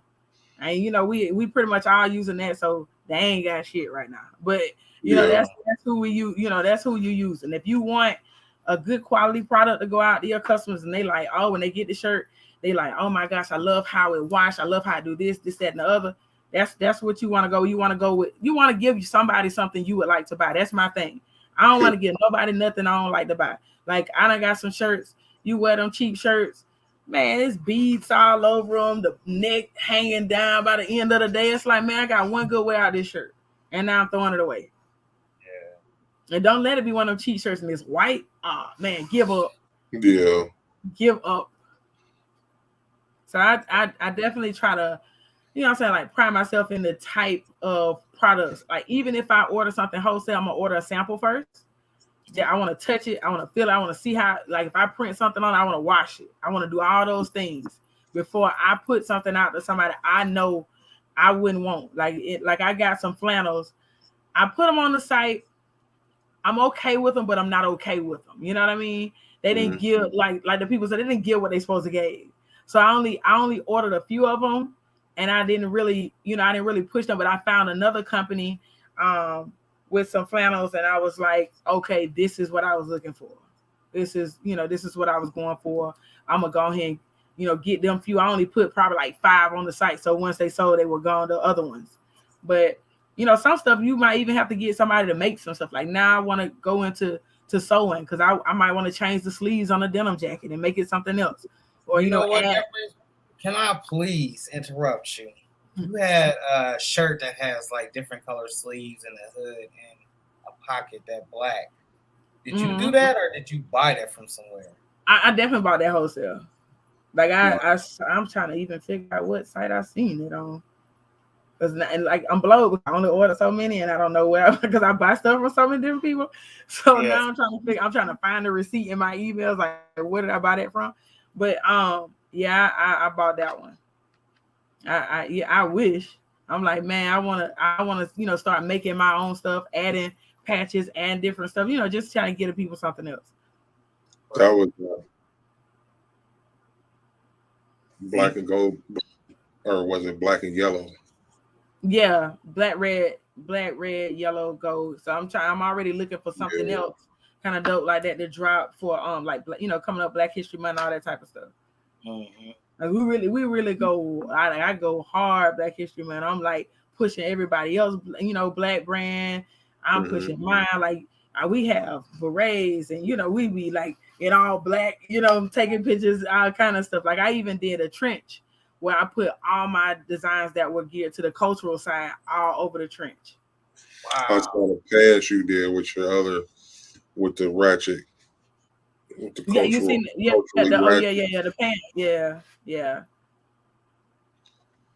And so, like, with that, like, you just had all your designs on there. That's just transfer work, huh? Now that I had to cut, because it was one of those spur of the moment type. I want this to convey in this photo shoot, and I think it was like my birthday shoot / rebranding shoot, and I was like, oh man, what if I put all my designs on pants? Like, what statement would that make? Because I'm always big on a statement piece. Like, even when I do pop-ups, I never wear something that's on the table, which is kind of weird, because you think, well, why not wear something that's there? But if I wear something different, now it exposes you to something else, even other than what I have, because you're gonna buy what we have, but now you're gonna say, man, where can I find that at? Because when me and Kia did the event the other day, I have this shirt, I called it Quita, and it's like that outline of like a black lady's face with an earring hanging. It's like a side profile. It's just a drawing. Oh, it's right here.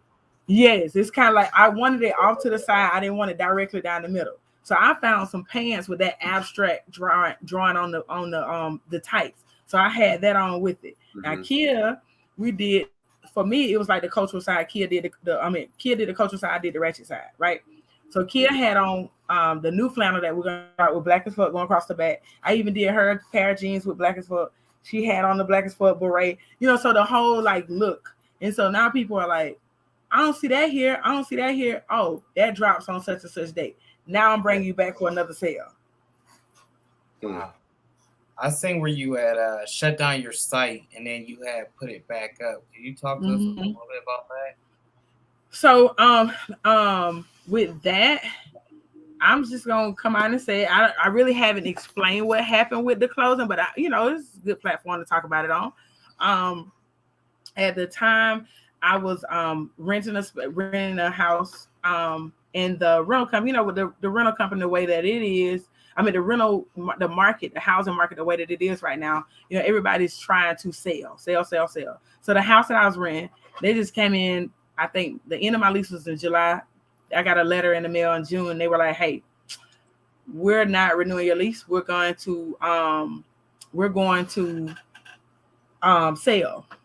renovate so we can sell. And I'm like, bro, it's June. We got July. So at this time, like now I get, hit the ground running. Like I gotta find somewhere to stay. I gotta find somewhere to stay. Me and my son to stay. And it just did not work out like that. And I was pretty much Kia them don't like for me to say the H word. So I was in between blessings, for about 4 months. I closed in July. And I did not find a place till about mid-November.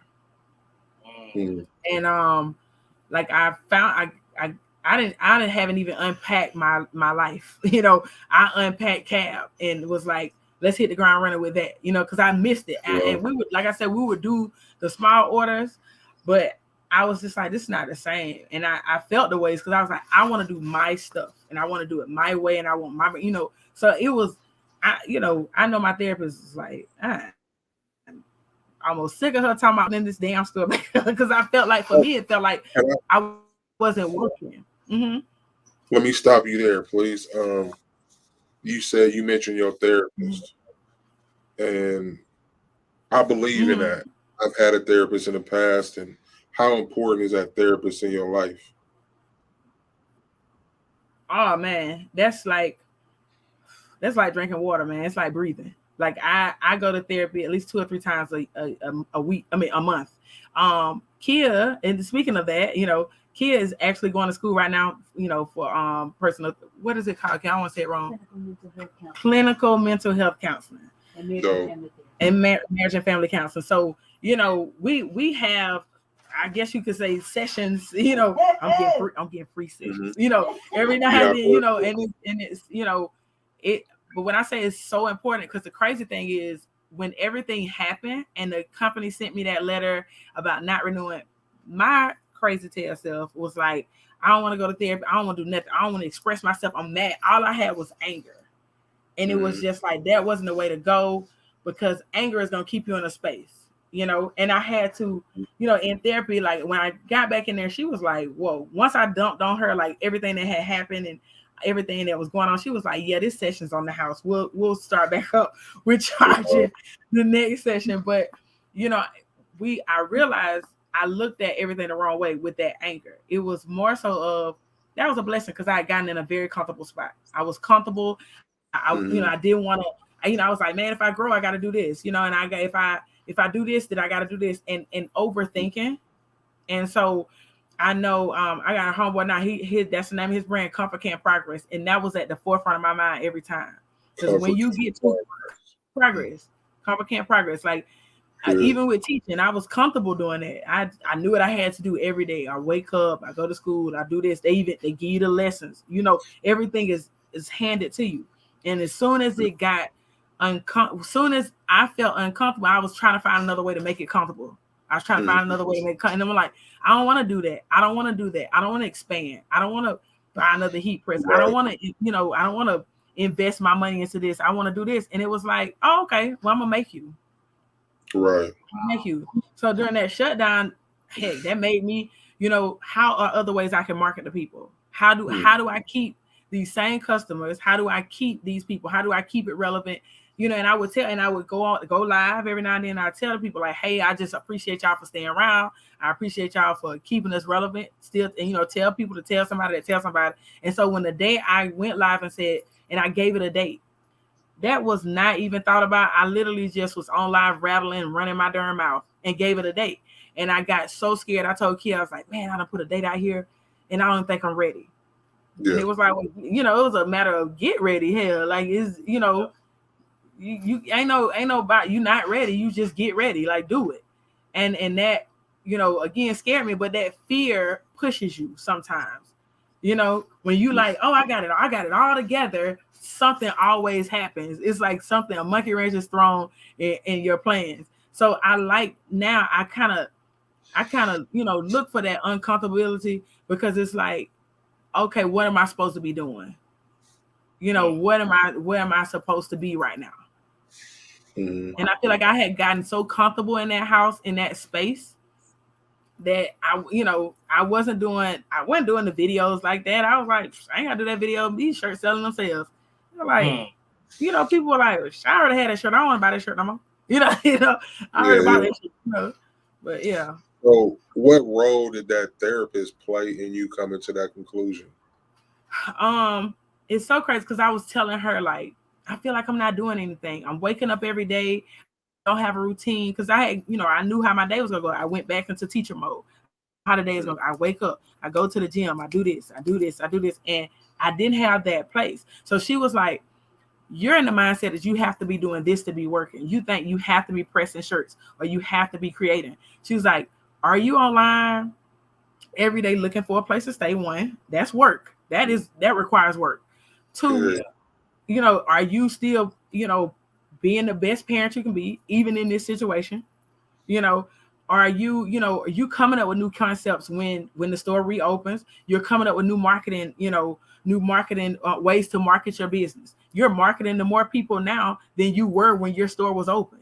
And the crazy thing, I would say it's gonna be released when the store open. And I'm thinking people gonna be like, oh shit, I ain't waiting on that. You know what I'm saying? But people are like, man, we've been waiting. We were looking for this and this and other. So that I needed that because I'm thinking in my mind every day it was like a whole what is it, self what's the word I'm looking for? Every day I'm telling myself, like every day I'm telling myself, you're not doing anything, you're not doing enough. And she played that part that where it was like, yes, you are. You're doing what you're supposed to be doing in this moment, in this season. Like stop thinking you got to be doing this, because that's what you're used to. Like this is your new norm, and I had to get used to the new norm because I was so focused on. No, I'm used to doing this, and this is how I'm used to moving around. Mm-hmm. So I had asked that because I had a conversation with somebody, and I suggested them to get a therapist, and their answer was Black people don't do that, and I was highly against that because I feel like we all need that help sometime, and to have somebody that has, I don't know how to put the words, but get my words, but to have somebody to talk to that has nothing to do with our lives, I think makes a bigger difference because they're not going to lie to us or tell us something different like a friend would. You know what I mean? Or like yes us, or agree with the foolishness, that you come up with. Yeah. Like she just said, like she was just saying self-sabotage. That's exactly what it was. Every day I had this whole self-sabotage thing going on. And then she was like, hey, first of all, my therapist is real. Like she cursed everything, during our session. Like, hey, I don't want to hear that shit today. Like, don't come in here with that. Like, we're getting somewhere. We're breaking down some walls. Like, let's do that. Let's not go back. We've made it past that, so we're not gonna revisit that with stuff that we know is not true. You know what I mean? So like you said, like, and I hate when people say that Black folks don't go to therapy, and that's that back in the day thing, what goes on in the house, stay in the house, all that type of foolishness. And you never know who you're talking to sometimes, and you get just sometimes you can't get vulnerable with people, but you get just a tad bit vulnerable with people, and you never know, your story inspires them, or they have some kind of way where they beat the odds, and somebody have a beat the odds story, and you're like, damn, here I am, thinking that I wasn't gonna make it out of this, and somebody, here is my example, you know what I mean? And then even in therapy, like, she might have not had a situation I have, but she was able to talk me through the situation I was going through. Had an answer. Wow. So, if you're watching, person, I ain't gonna say no names, but if you out there watching, therapy is a good thing. Therapy is a great thing. Stigma of Black people don't do it that's 1972. So I think we need it more now than ever. Like, it's so much stuff we're seeing that goes on. I even have a shirt on the site. What is this site here? The Black mental health shirt that we got. I'm gonna look it up. But we have one about that whole Black mental health thing. If it pull up anyway. Terrence said it is important. It took me a long time to go. That's what Terrence said. Like, it's really important, man. We need help, man. Especially us as like Black men a lot. We're hunting some more shit. So and that also allows us to open up and free our children. Yes. As to, I don't know. I believe in therapy. I had a therapist for a few years. I'm actually in the process of, I haven't been looking as hard as I should, but I'm looking for one now. And I feel like even with that helps with some of the childhood traumas we didn't even think was trauma, but was definitely traumatizing. And we didn't go over and give that same energy to our kids because we thought it was right, And some of the stuff, like, you just can't say some of the stuff that our parents said to us. These kids do not have the thickest skin nowadays, because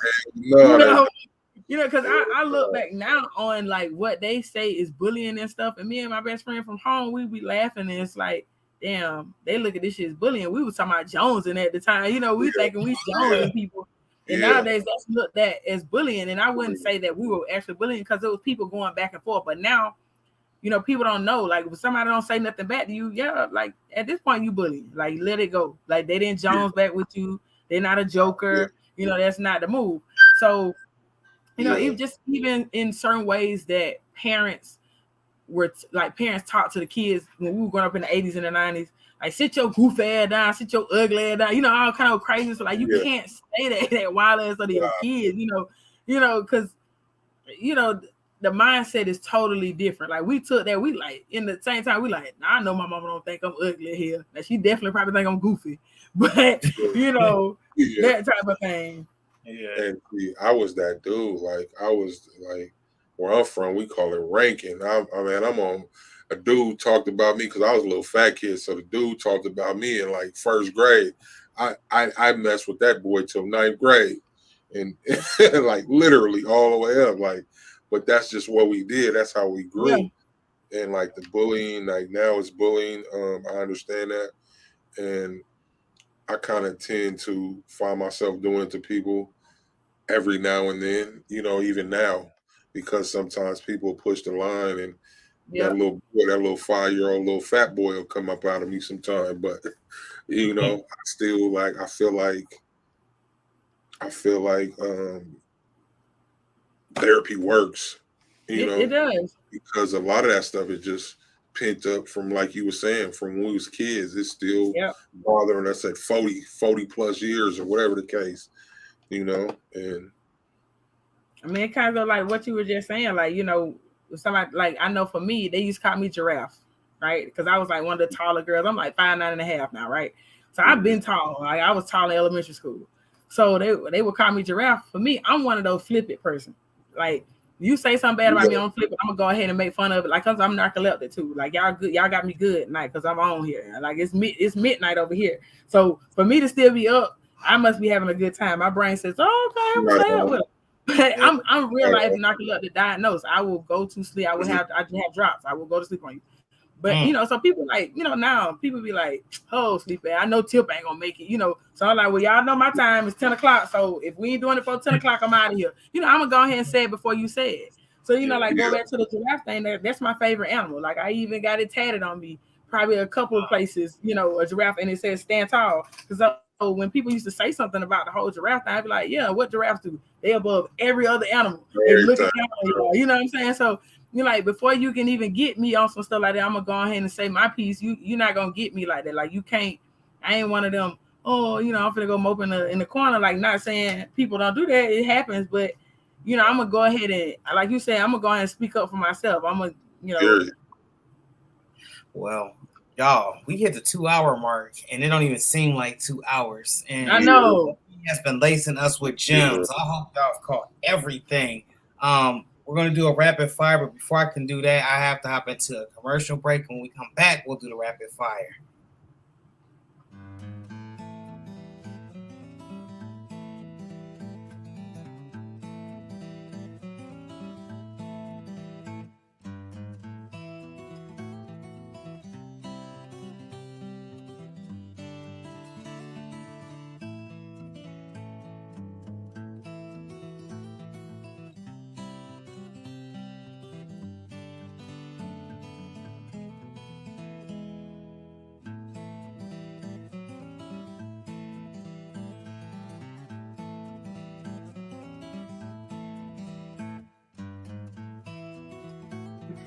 What's up, guys? It's your boy Mike T, back at you with another video.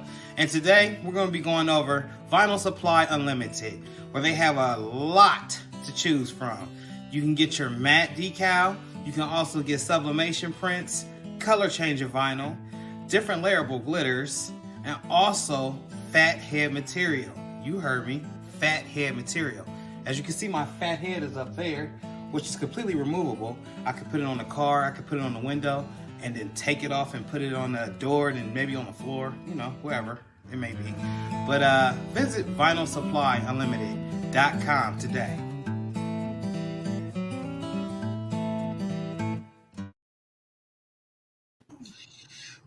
Welcome back, everybody. That ended way quicker than I needed it to. What did you say? I said that ended way quicker than I needed to. Over here, you just came back on. I'm just chewing. Oh, my bad. I say the longest one for last. So if you watching, have you caught any of the squad episodes, or is this your first time?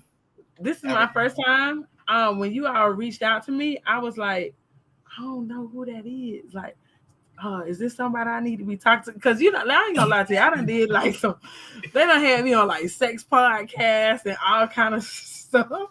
So with it being this time of night, like my dude was like, so you doing another one of them thoughtcasts that you be doing?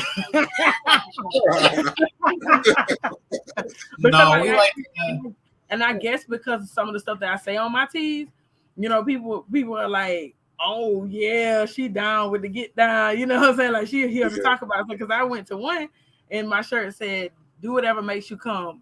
I meant make you happy.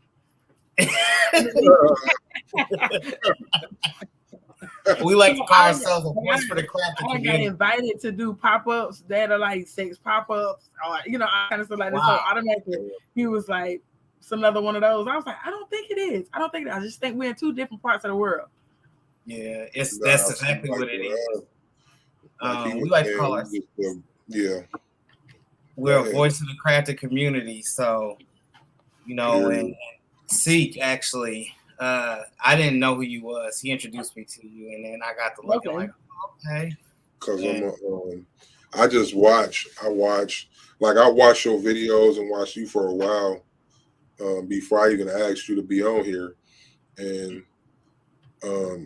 like if you go look at our lineup, we've had some huge people in the industry, t-shirts, crafters, like some huge people. So we just try to bring it on, highlight, and it's not about size because we'll have somebody that got 100,000 followers and somebody that got 200. It's just about bringing somebody that brings value and to what we do. You know what I mean?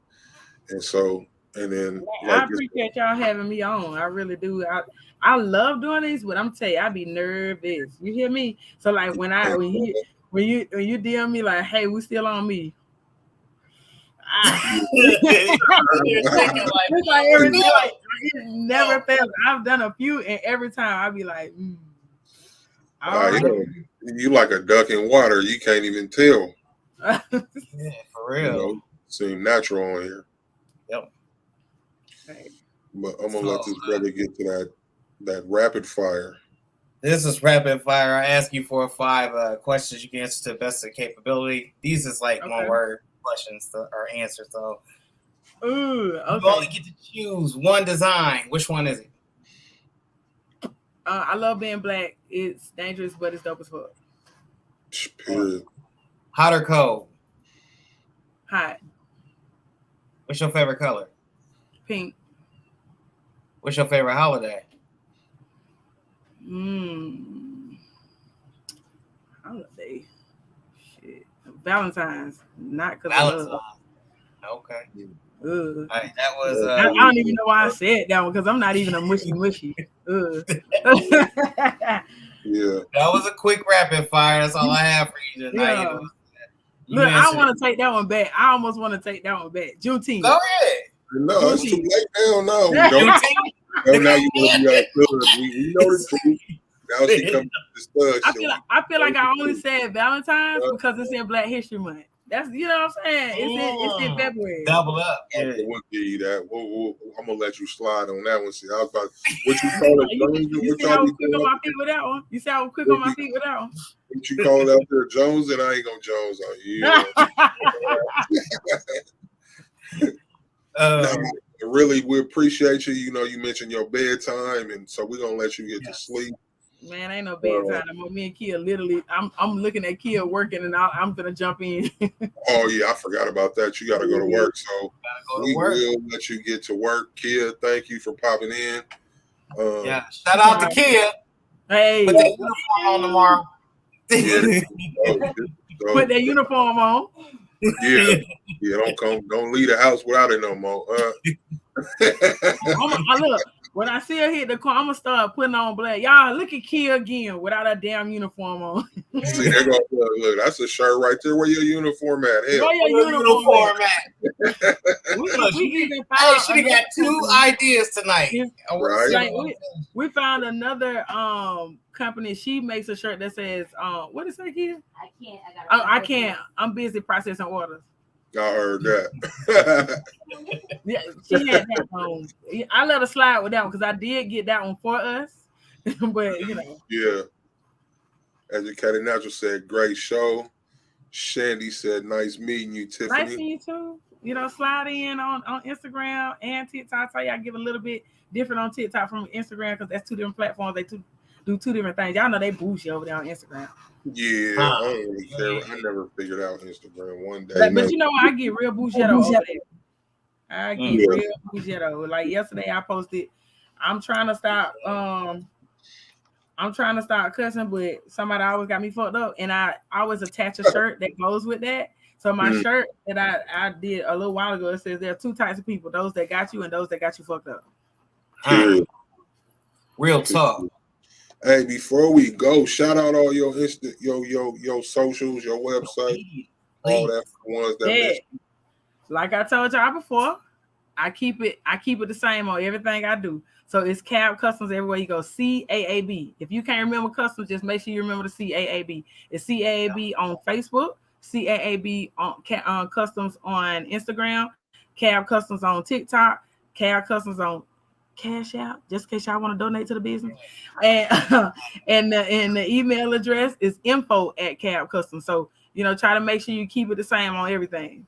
Yeah, for sure. Wow, we appreciate you coming and you know, sharing your life experiences with us and your journey thus far. We definitely love to have you come back. Oh yes.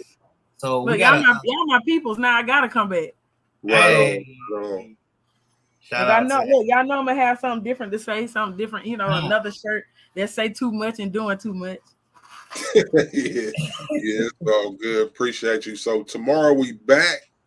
with Angelo Cosmos Inc. Man, he gonna come talking about them DTF Inc. He dropping the DTF. I gotta be on that then. I need to be on there because that's what I want to jump into right there. Oh, yeah, that's the man to see. We having Cosmos is coming in tomorrow to talk about that. So we will see y'all tomorrow night. Again, Tiffany, thank you. Thank you for letting us borrow her for 2 hours. We didn't stole your partner, but appreciate you. Man, y'all have a good night. Y'all have a blessed one. Peace.